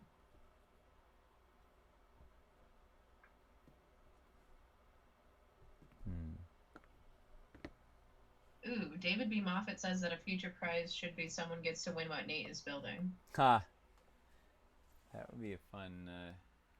It's a big prize. Maybe I could do a small build one day, and we'll do that.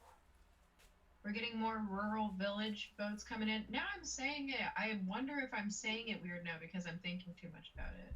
Chris has put the hex on you. He's like, oh, gosh dang it. Watch that language, lady. Rural. Rural. No, I can still say it. That's fine. Rural. You say it. Yeah, rural. Rural. Yeah, that's fine. Yep. Yep. A lot of people in chat are saying rural. Can't imagine why. Yeah, bias? I don't know. So for the number one, actually, it was Ancient Ruin, which makes sense because like we have a lot of hype going on around that. You know, people want the expansion from Wildlands, and like I don't know, who doesn't want some ruin in their ancientness? Well, the good news is we have some of that stuff already sculpted. Like we didn't get all of it out for Wildlands, so I was glad that there's some interest there because we got some of that stuff. We got some good potential. Easy turnaround for that. Yeah. Then next we had Beneath the City, so that ties in with the sewers, the catacombs. And then an urban dungeon kind of thing. And beneath that, a lot of them were really, really close. But we had like large singular building. The road was popular, the rural road, and then landmark locations as well. Oh, and large city. But the loser with Frontier was the loser on this one, right? Like there was a distinct low. I feel like one was like distinctly low. Yeah, that would be the Frontier. Yeah. Frontier and war-torn settlement were kind of. Oh yeah, that was what. Tell me why why is the war-torn settlement so low? Like that one. I wish I could. Right, I figured everybody'd want to like set your building your houses ablaze, but no. So I guess people in chat, like, is it kind of like, is it overdone, that encounter? Is it something that you want to do? Is it something that you've already done too much? Is it something that you don't want to have to build and have to prep for? Or is it better done in Theater of the Mind? Is it like there are many questions. Yeah. A lot of people are excited about the farm frontier rural stuff most. I know. I thought I was like, man, building like a big crazy palisade fort and doing this like the orc outpost out in the thing. Apparently not. But I don't know. Wargaming Recon makes a good point, which is something that I was also thinking. War-torn is so low because most of your customers are RPGers, and wargamers would love war-torn terrain in fortified areas. Right. Which that was my thought too. Spec Poll says war-torn is too specific. That's a right. I'm sorry. That's a good point. Vegas DM says war-torn and ruins are too close to the same thing. Well, we specified ancient ruins, so it's war-torn is modern ruins from last week. ancient as ruins from last millennium.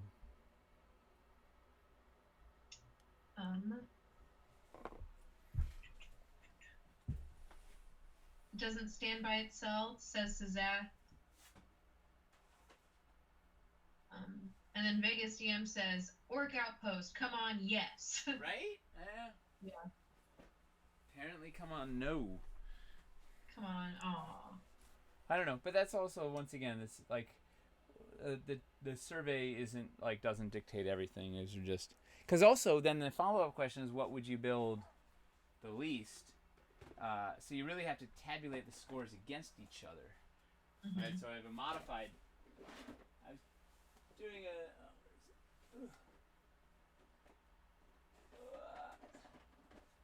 doing a chart. I was doing a spreadsheet this morning that subtracted the leasts off of the mosts to get a modified score, and it bumped a few up and dropped a few down, and yeah. That'd be interesting to see. So it's basically the same options for everybody in chat. I can read through them again. Large city, port settlement, rural village, war-torn, frontier, large singular building, rural road and surroundings, monster encampment, ancient ruin, beneath the city, and landmark locations. But what was interesting is that some of the popular ones from the last category also happen to be the least popular for this category. Well, that makes sense if you're gonna. Or I mean, the most popular. Like there was some overlap. There were a couple that crossed over. Like Big City, interestingly enough, was like number 4 and most popular, and also like number 4 and least popular. So like it actually, that was part of that was the reason for doing both. That came from Monty at Dungeon Dudes. He was like, you got to ask people what they also don't want, because he's like, when they did their survey, everybody just wanted everything, which is the same thing we got. I did mostly 5s, so I get that. Yeah. People like you. Oh, sorry. You're the problem. I am the problem. I'm sorry. Well, also the survey on a scale of 1 to 10. It's broken testing. I'm the problem. It's broken testing. Wargaming Recon says port was his lowest. And then Hoppy Hippo says big cities scare me because I wouldn't even know how to build it up. Yeah, it's literally a big city. Like you have to. It's a lot to put on the table. Where did that piece go? I'm being told the audio is low from Wake Cinema. Low. Is it still low, or is it just because I was like wandering? It might be the wandering aspect. The wandering DM. Yep. Audio is okay. Woo! Thanks for the flag, though. We appreciate it, because often it is too low. Yeah, we have a lot of fun with audio over on the Anvil.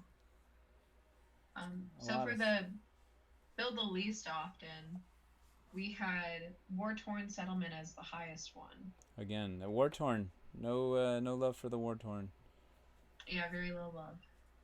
And then after that, they were like all pretty fairly, neck and neck. A few a lot higher than others, but we had frontier and let's see, large city also. So it makes sense that people in the chat are saying these things too.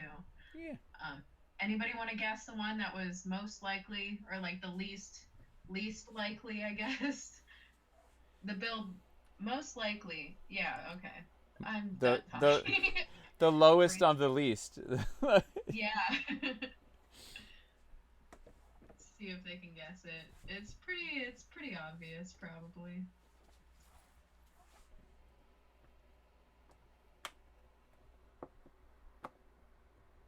I'm taking a little bit of time. While they're possibly responding, Invader Fed says, I'm curious if cyberpunk role-playing is going to take off with the cyberpunk game. Maybe? Do you know about this game? I remember cyberpunk back in like 91 when it came out. When did it first I don't know, something like 90, 91, 92? Somewhere around I don't there. know.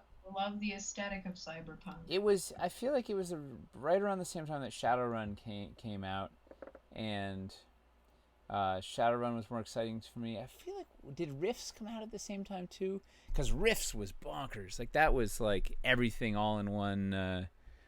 There was Terminators and magic and high technology, and like it was Rifts was nuts. You had me at Terminators. Yeah.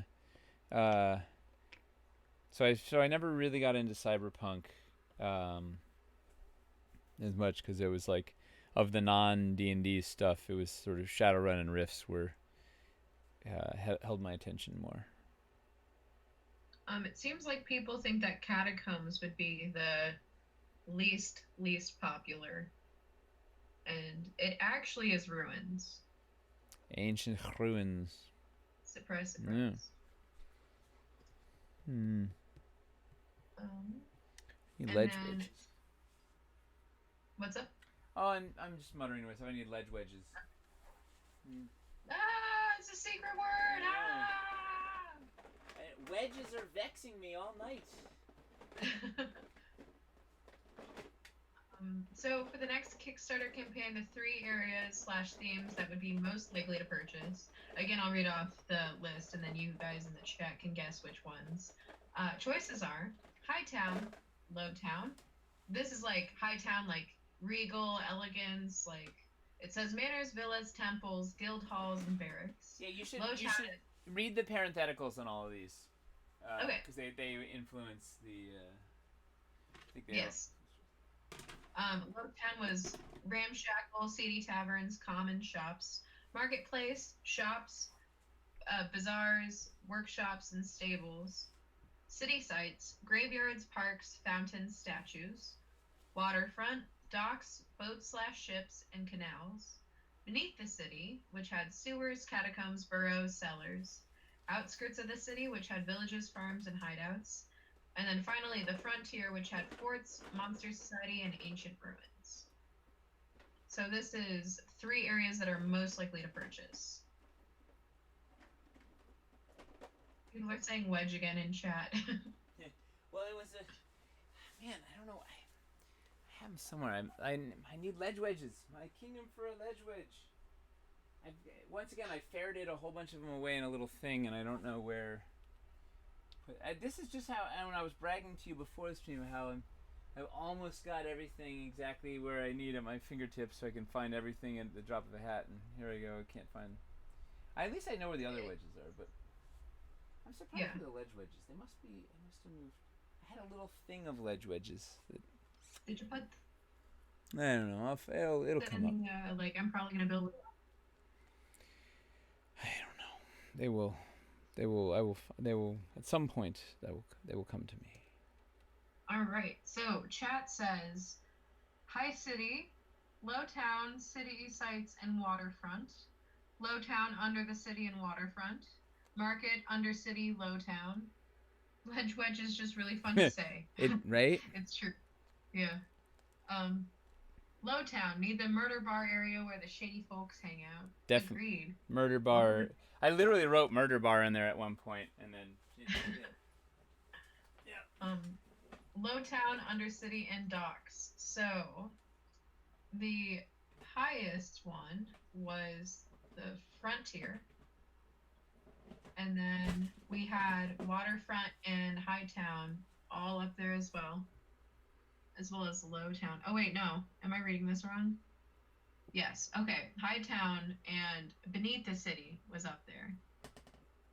Yeah. Yeah. I think it was. I thought it was Frontier and Beneath were the two. Let's do.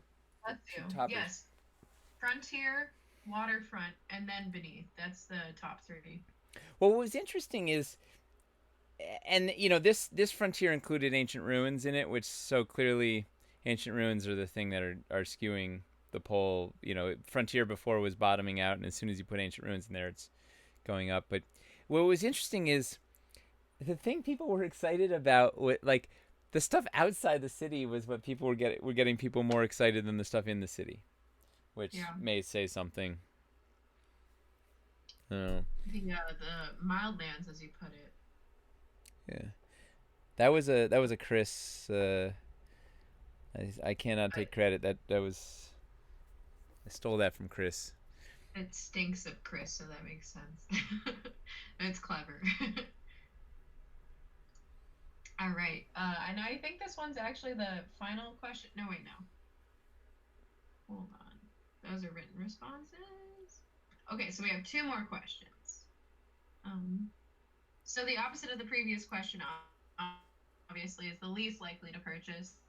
So I'll read these with parentheticals again. Hightown, manors, villas, temples, guild halls, barracks. Lowtown, ramshackle, seedy taverns, common shops. Marketplace, shops, bazaars. It's bazaars, right? Not Yeah. bazaars. Yep. Okay, yeah. Bazaars, workshops, stables. City sites with graveyards, parks, fountains, and statues. Waterfront with docks, boats, ships, canals. Beneath the city with sewers, catacombs, burrows, and cellars. Outskirts of the city with villages, farms, and hideouts. And then the frontier with forts, monsters, society, and ancient ruins. So this was a least likely, the three least likely areas people were to purchase. Let's see.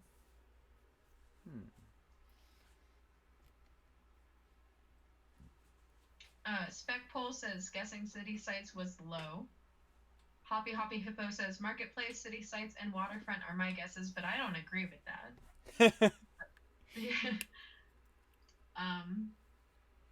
Mad Roboticist says marketplace. David B. Moffat says Hightown. Jake Kind Gaming Adams says frontier. Then Laura says some elements of one category that might go with the others skew the results. CD Tavern works well with the waterfront or in a frontier area as well as Lowtown. True. Which I retweet, yep. Masticon says all I want is marketplace and farms. Azure Cobalt says marketplace. Liz B says frontier. Hightown seems likely, says McGregor. And then marketplace is gilded poison. So for the actual results, these were all actually incredibly close too. Yep. They were very much neck and neck and neck and neck and neck and neck. Oh, you know who we skipped? Wasn't one of these was the poor Burrows. Right? I don't remember what category that was in. The Burrows, we had them on there as an outside the city thing. Would you be interested in? Like, just scored like abysmally. Like one of the few spikes we had was how low the Burrows scored. The Burrows are just yeah, they've just been waiting. They're like, put me in, coach, put me in, and they just keep getting sidelined. Every time, I will find myself when I think of the Burrows and immediately inspires me with stories or how people can encounter them. I love the Burrows. I really like how it just feels so different than, well, first of all, it's different than Streets because it's not just linear, it's up and down as well, and it's different from a normal dungeon room or anything like that. It's so I want to build one of those roller coaster drop Rube Goldberg machine with it, you know. Yeah. But so for this question, the three least likely areas, which were all very close, the one that was the least likeliest, I feel like that's the worst English. The least likeliest was outskirts of the city. So that was villages, farms, and hideouts. And then up there as well was the marketplace and city sites. Wait, what was number one for least likely? Was outskirts of the city. Which is interesting, right? So, yeah, I don't know. These results are all over the place, but what we were trying to do is get some trends, right? So that's why some of the stuff crossed over themes and trends. See if I don't know exactly what we're gonna walk away with all of this from, but we do know people are really into ancient ruins. Yeah. And then this, I think, is the actual final question. Yes, because the rest are yes. Okay, the others are write-ins. It looks like. Oh yeah, we have not gone through 3,000 write-ins yet. Yeah, it's gonna take a minute. This is what aspects of city builder terrain would you like to change? 1 for least and 5 for most like to change. And then the options are more options for creating interior rooms and halls, more variety in the style and architecture, More irregular shapes to the buildings, more variety in pieces. I prefer faster building over total modularity. I prefer the building floor grid not to be offset by half an inch. Transition from buildings to streets, grounds, battle mat. Easier to build multi-story buildings. More and larger roof options. More ways to join multiple floors together. And the exposed grooves on corner posts bother me when not filled with walls. So I think this is going to be hard for people in the chat to do 1 to 5, but if people want to give us our one least challenging aspects of the terrain, and then 5. Yeah, what's the, what, they should two guesses, right? What do they think the top thing people wanted to change was, and what do they think the bottom thing that people care the least about? Yeah. Yeah.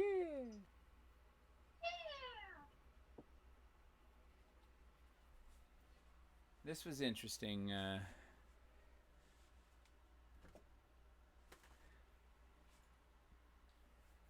The poll is still live too, so if you haven't taken it, you can go and take it. I might be able to put a link up in the chat too. Let me real quick try and find it. Do you want to tell a few jokes real quick, Nate? Yeah, that's not my thing. I'm not very funny, you know. That's You are funny. Get out. I am. Alright, I got it in the chat. You don't have to tell a joke. Right. I did though, because it's been a while since I've done On the Anvil, and I know that each time I do it, pretty much I'm unprepared with a joke, and every other time I'm like, all right, I got it memorized, I got it down. I typed in the search bar D&D dad jokes, so I have them at the but haha, I've never had to stall. Jokes on everyone. Also, they're dad jokes. I'm sure everybody's heard them too. I mean, that's my gag. Like I am a dad, so. Yeah, you're sworn in. That's your society pass. You have to have that ritual oath of telling dad jokes whenever the opportunity arises. Relentlessly, mercilessly. Yeah. I feel like I'm an honorary dad where I don't have kids, but I will tell a few dad jokes, and I'll also say old catchphrases like, "Are you yanking my chain?" Chris is also working hard in the dad joke category. Yep. Oh. Putting daddery to work. So what were the? You want to reveal the answers? Back to my place because I had to exit out to find the survey. But here we are. Okay. Let's see where in chat people say. Top says Mad Roboticist says top is interiors, bottom is corners. Jade Kind Gaming Adam says top thing would have to be corner posts. Vegas DM says yes for big pieces of faster building. McGregor says if interior grid is the top, see the survey results for gridless. Gilded Poison says bottom thing is corners most is maybe build time. And then I think we got a joke. Go on. Anna says a guy put several toy horses up his behind. They got stuck and he was rushed to the hospital. The doctor described his condition as stable. It's amazing. Period. The end. Thank you for that. What's his condition? Stable. Stable. The top result for this one was, let's see. Okay, easier to build multi-story buildings. No, and more ways to join multiple floors together. So yeah, which are basically the same thing, or they're sisters. They're twins. Twinsies. They're definitely related. The other top contender was more variety in style and architecture. But this was what was fascinating to me, was the bottom answer. So there's a few in the bottom, but the most bottom one, the one that was the least irksome. Yeah, the least is I prefer the building floor grid not be offset by half an inch. Yeah, which I thought, I thought it's once again, based on the comments, it sounded like that was a thing. Like, people were just outraged for eternity about that, and I don't know. It was the bottom. It was low by a lot compared to some of the Mm-hmm. others. So that was interesting. Like I was sort of agonizing over how do we crack that, and it seemed like if all the things to crack, that seemed the least important. Interestingly enough. I think people are mostly just excited to continue to expand and Yeah. not maybe make up for past incidences. Yeah. That was yeah, old Gridgate. Gridgate. I like so the thing about Watergate is that's the name of a hotel. So like by calling it Gridgate, you're just like gate is not an actual like I don't get it. But everybody does that. Like deflate gate, like is it cuz it rhymes? I don't No. know. It's something that weighs heavy Well, on my heart and I because it was a scandal, yeah, and water yeah. yeah, so like you can turn anything into a scandal by making it a gate. Or you could just call it a scandal. Yeah, You don't that's not fun though. Like, where's the fun in that? Froon brings up a good point. Stargate, is that a scandal? Yes. Okay. All right. You got me there. It was. I mean, I don't know why it was scandalous, but clearly it's got to be. If you had the time, you could write up an essay of why it was a Yeah. big old scandal. I surprisingly I didn't watch Stargate, which is surprising because I loved MacGyver, and I like sci-fi, and I like aliens, and I like portals, and I don't know, like it seems like it would have been a thing I should have watched, but it never happened. I have also not seen it. I'm also only recently watching Star Trek, which I really enjoy Star Trek, especially like. So my issue with it in the past was people made it seem like they were really serious about it and that it was like a really serious show to love, and it's so goofy and it's honest with itself about that. Which one are you watching? Are you starting in the Um, '60s? Are you ooh. starting at Next Gen? Are you on Voyager? Are you in Deep Space Nine? Are you on So it's the? not Janeway. Are you on Picard, the new thing? Are you on? I'm looking it up. That's I awesome. honestly, it's just on Netflix, and I hit go. That's awesome. Uh, yeah, it's something. Let's see. It's the one with Will Wheaton. Oh, so then it's the Next Generation. It's Okay. Captain Picard and Yeah. this number two William Riker Yeah. and And Worf, the War. security officer, and Data and Guinan and Yeah. Deanna Troy and all that. Like, Yeah.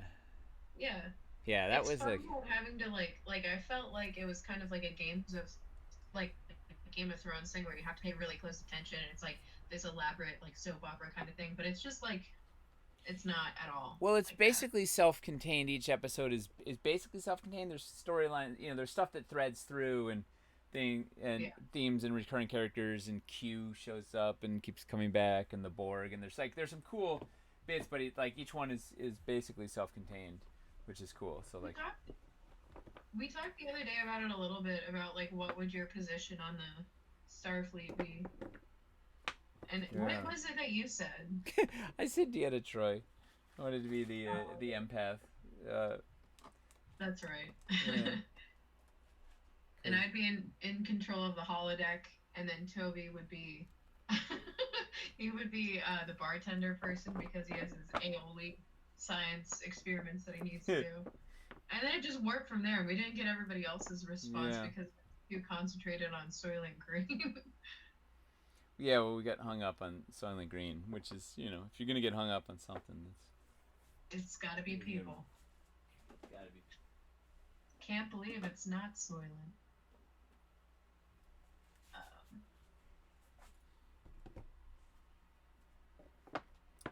So I think that was all those were the answers. Does anybody have any thoughts? Do we have any surprises from the audience? David Moffat says he likes the full 1 inch squares.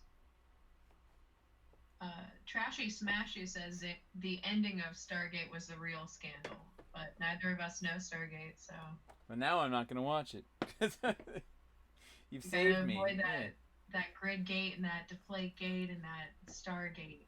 Scandalous Stargate. Right Hoppy Hoppy Hippo suggests the name Gridgazi.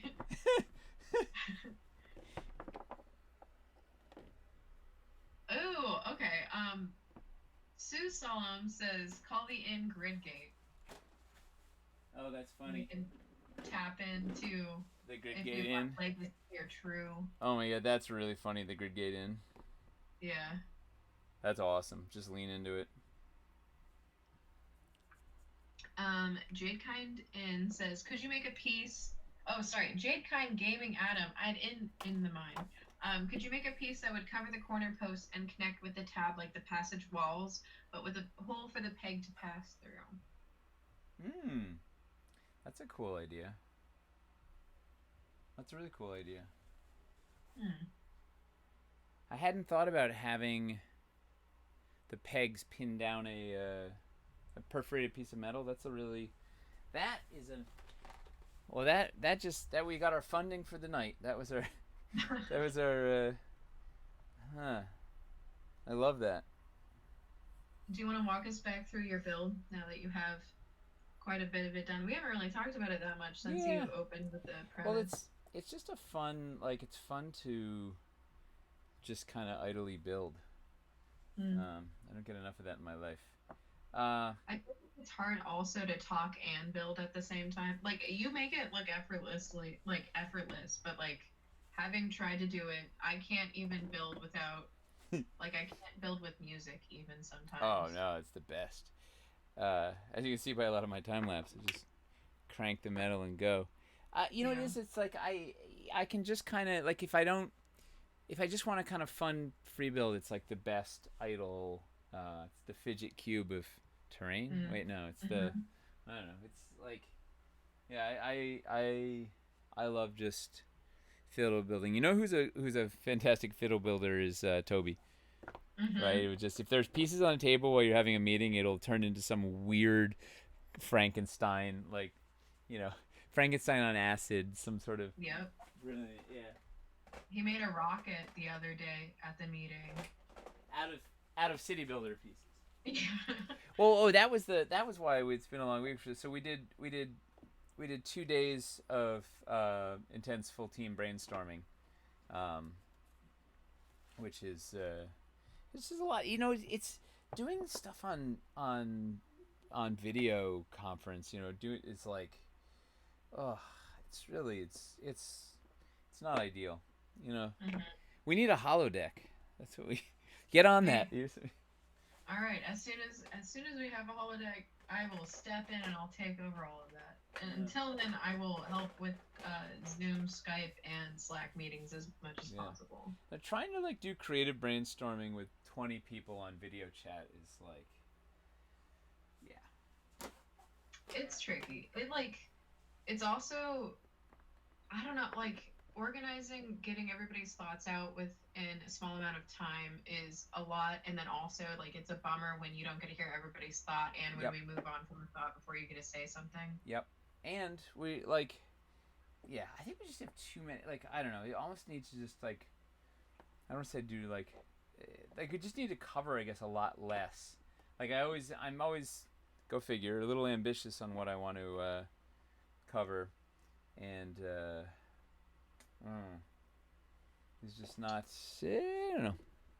But it We was can do it in chunks at a time in the future too. Like instead of a whole day, maybe we do like 2 hours a couple times a week or something like that. yeah. I guess you know what it is. I guess for me, I just want to go all in because it's the only way I can guarantee a big chunk of time for a thing. Otherwise, it's like 1,000 Yeah. fires. You know, I Sure. suffer the death of 1,000 cuts, right? Where there's just 1,000 little fires that I have to deal with, um, that are just like you know. But if I'm like, hey, we are the whole company is shutting down and we're brainstorming for today, like there will be no fires. I get I Yeah. get no, I can There's actually only one fire, and the whole team's on it. yeah, I can sit and I can concentrate and be laser focus. I just want to laser focus on one thing, uh, like obsessively, Mm-hmm. and so I drag everybody through it. That's too narrow for a troll. I'm inches away from having something to look at. Cool. Mm. Let me see in the chat. Monolay Lou says, Nate, you think you'll ever create sets that are just about aerial combat? I feel like these kinds of pieces are very rare and very limited in general when people make builds. Well, what terrain would you find in the sky? The dripstones. Like what could we bring to the table aside from some really cool, there could be some sort of really interesting Z-axis flight accessories or something we could do. But like, what else? What are you dreaming of? No one has ever asked this. So this is like this is an interesting like what's up there? What's in the sky? What would people buy? What's lacking from your life in the world of flying? Hoppy Hoppy Hippo says fight clouds. Anger. Oh my gosh. Anger. Dog rent. Something. Some. I'm so sorry. I cannot read that. Says giant. Cloud giant encounters. Trashy Smashy says floating buildings. David B. Moffat says clouds on clear pegs and cliffs. Uh, Anger. Ito. Grant says floating cities. Hoser 2118 says cloud phasma filters. Oh, like phantasmal filters. I see. So really, it's ways to dress your. It's kind of interesting ways to dress up your other stuff. Sounds like right, like some no, cool bits to turn your city into a floating city. Yeah. Kind of just did the same gag twice in a row, but all right, so let's look at what we got here. Man, I've generated a big pile of loose pieces. Just when I think I'm making headway in sorting stuff, I do this, and then I have a giant. I create another giant pile of pieces. I need to train my children to sort my pieces when I'm done building, because you know how there's like truffle pigs. You should just get a terrain pig that finds terrain and dwarvenite puts pigs it somewhere for you. Yeah.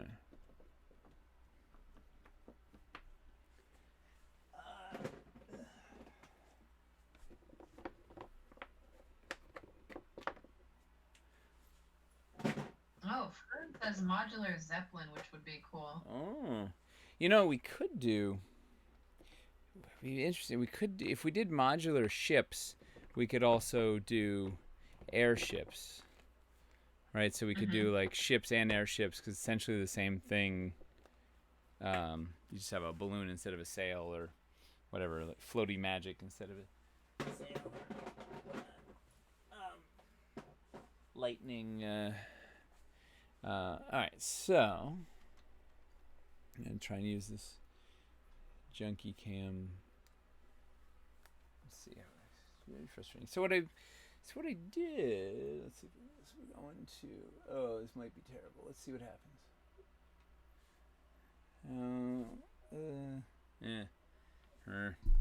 Do not like this camera. Maybe I go to the over. Oh, you know what? I'm going overhead. Hang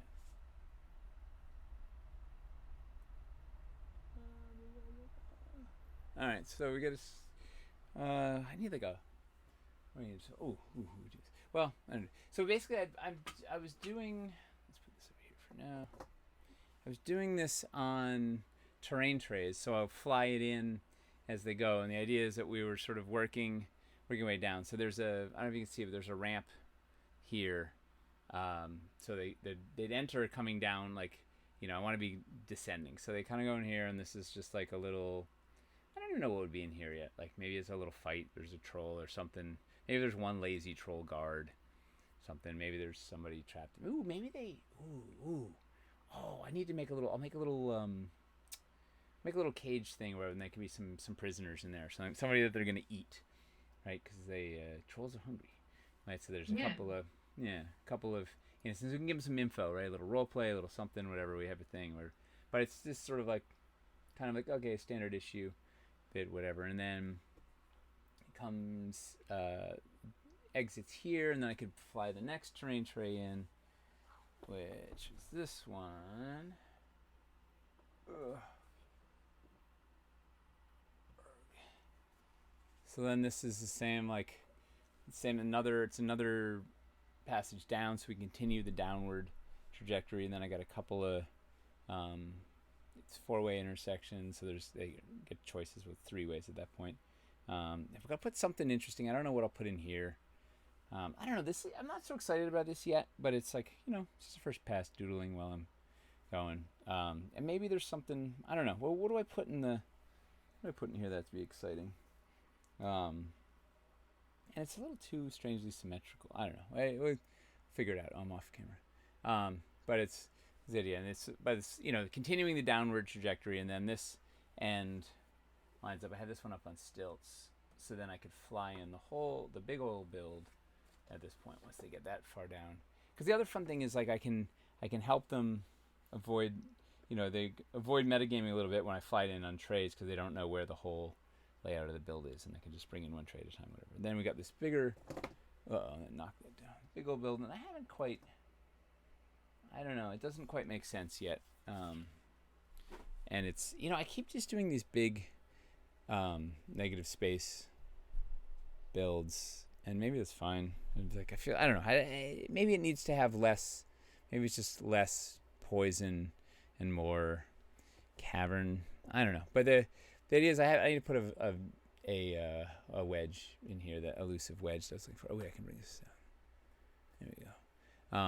But it was basically the narrow bridge of Venom, and this thing is like a high. I might have to go to the lower camera for this. Hold on.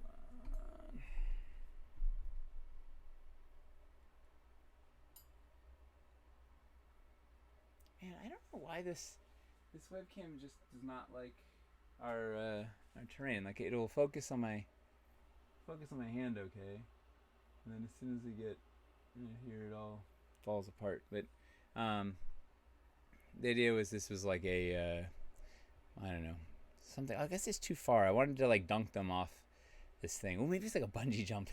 It's like a troll bungee jumping thing into the water. But there's this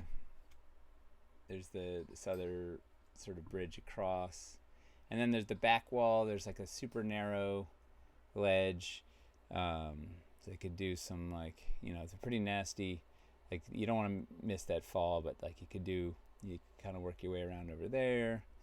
And I don't know, I haven't figured this one out yet, but I'm thinking I would put some cool LEDs. Like, maybe it's the green serpent orbs that are from the deep trolls that are powering things, and then we lean into the green theme.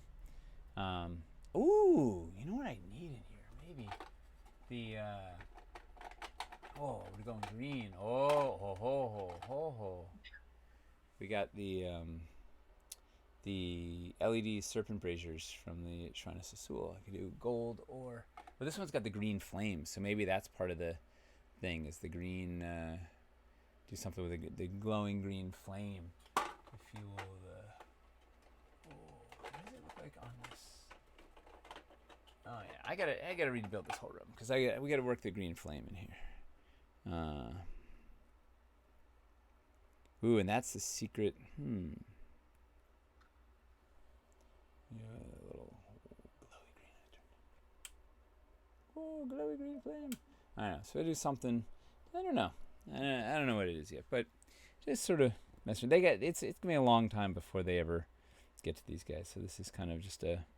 Although I don't know. Yeah, they got, in a month they're gonna go into the Dread Hollow Forest, and the trolls are in there. So maybe they'll end up with the trolls. We'll see. They got a bunch of stuff to do with Hold Circle first, so I got some time to figure it out. But I do have the baptism in poison I have figured out. So I don't know. We'll go. The rest we'll figure out from there. Yeah, it's too. I don't know. It's not. It doesn't. I don't know. This build doesn't excite me yet. The one I did last week was more exciting. When I finished or not finished, I got through. I have to do dry brush pass whatever. I got the Manticore. Ooh. I love Manticores. Yeah, he's been my project for this last week, working on him. Getting there. Haven't done his face. Haven't picked up his river, but I like those wings. I was pretty happy with. Like, there's kind of a neat. I don't know. Yeah, that's a great job. Yeah, we're getting there. It's fun to do when there's meditative paint time. Someday the hobby hang. If hobby hang was on like a Monday night or something. Maybe 1 week we'll have to reschedule it, or maybe we'll get lucky some week and we'll figure something out. But it's very flexible, so I'm sure we'll probably get you in. Yes, it would be fun to just hang out and talk and do art stuff. Cool. What? Here's a big question. Oh man, it's already 9:15. All right, we'll save. So save your thoughts for maybe for next week. We got to talk about sci-fi. I'm gonna ask people sci-fi because we have a bunch of questions about sci-fi. Yeah, I didn't realize it's already 9:15. Man. Well, that was we filled up our 2 hours and then some. And that's some change, yeah. Yeah. Yep. Get that guy out of the way. Oh, turn the mace around so she can see everybody. Or they can see. Now you exist. Woo! I love existing. Object permanence. What? So, was there did people enjoy going through the survey? Was that enlightening? Yeah, I think a lot of people did enjoy hearing the answers. It seemed like a lot of them were surprised by the answers, and then also were like, "Don't listen to us. Don't listen to us on surveys. Just do what you do best." Well, no, we want to do a little of both, right? A little bit, we're always just going to blaze our own path, but also it's important to hear what people are interested in, what they're thinking, what they're concerned about, what they're excited about. If nothing else, just taking away, the good reminder that versatility, modularity, backwards compatibility are the most important things, with verticality being, the fourth really kind of exciting. Like, if nothing else, those 4 guiding principles are a good reminder to take away.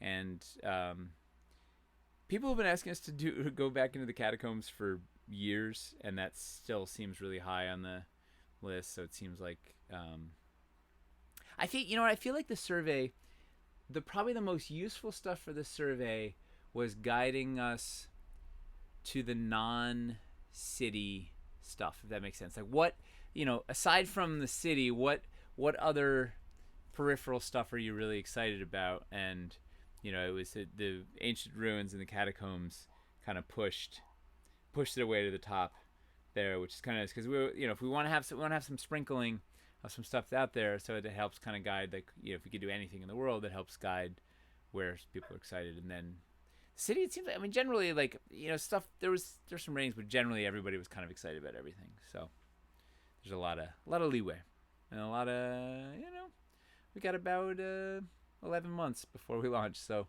a lot could happen between now and then. No. Anything else we should hit, or should we go to sleep? Last comment, I guess, is Chris says unicorns. Chris, you can't not be here and then troll us. You gotta, like, they say you can take the boy out of the troll, but you can't take the troll out of the boy. So, like, right? Is that what they say? I don't think anybody says that for good reason. Well, they should start saying that. All right, you make it the next hip slang thing. And I'll pass it on. That never really worked out. I tried to make something slang in my youth, and it didn't work out. I don't remember what it was. I still try, and sometimes it does happen, and sometimes it just becomes a Macyism where it's like, oh yeah, that's just her being weird, and I'll take it. Well, on that note, you could take the city, take the boy out of the city, but it's time to go to bed. Right. As they say, out of the I've heard it. yeah. Get in the kitchen, you might get the horns. So Yep. something like that. No, that's it. Well, thank you guys for hanging out with us, and we'll be back next week. What are we doing next week? Do we have any idea? At some point, I'm gonna do a fix it episode, but I don't think I have enough broken stuff yet. And Chris will be back. So it'll be I think. We'll just do a dad joke episode. Yeah, just do dad joke themes. We have we're gonna have Felipe. He just pinged me today. He's good for December 9th, I think. Cool. So we'll have Felipe, one of our artists, on for an interview, which will be really fun. He's a little nervous because English is his second language, because he lives in Spain. He speaks it so well, though. Dude, he's fluent. He's like, yeah. He speaks 2 languages better than I speak 1. So, so the big challenge will be to talk slowly to give him a chance. I'm excited. He's like, because he's done art as far back as it was City Builder. He did like a congrats thing. Well, he'll show on the whole thing. He's been doing some art for a long while, and some really cool. He's got a cool comic booky style, and yeah, and he's done this thing. Huh? Woo! So that'll be fun. And then, we should probably preemptively cancel our Thanksgiving episode, huh? Or not cancel it, but yeah. That'd be a good move. Yeah. Although I wonder, people will be probably bummed, but I don't know. I got to, although I'm not going anywhere because pandemic. It's Thanksgiving is a Thursday, and we're on Thursdays, right? No, we're on Wednesdays, right? Yeah. So maybe we do the night before. I don't know. Well, that's it. I gotta go to bed. I'm tired. I'm still, Monday and Tuesday took me out of it. Anyway, thank you guys. Good night. We'll see you next week. Good night, Mace. See you tomorrow. Night. See ya. Bye, everybody.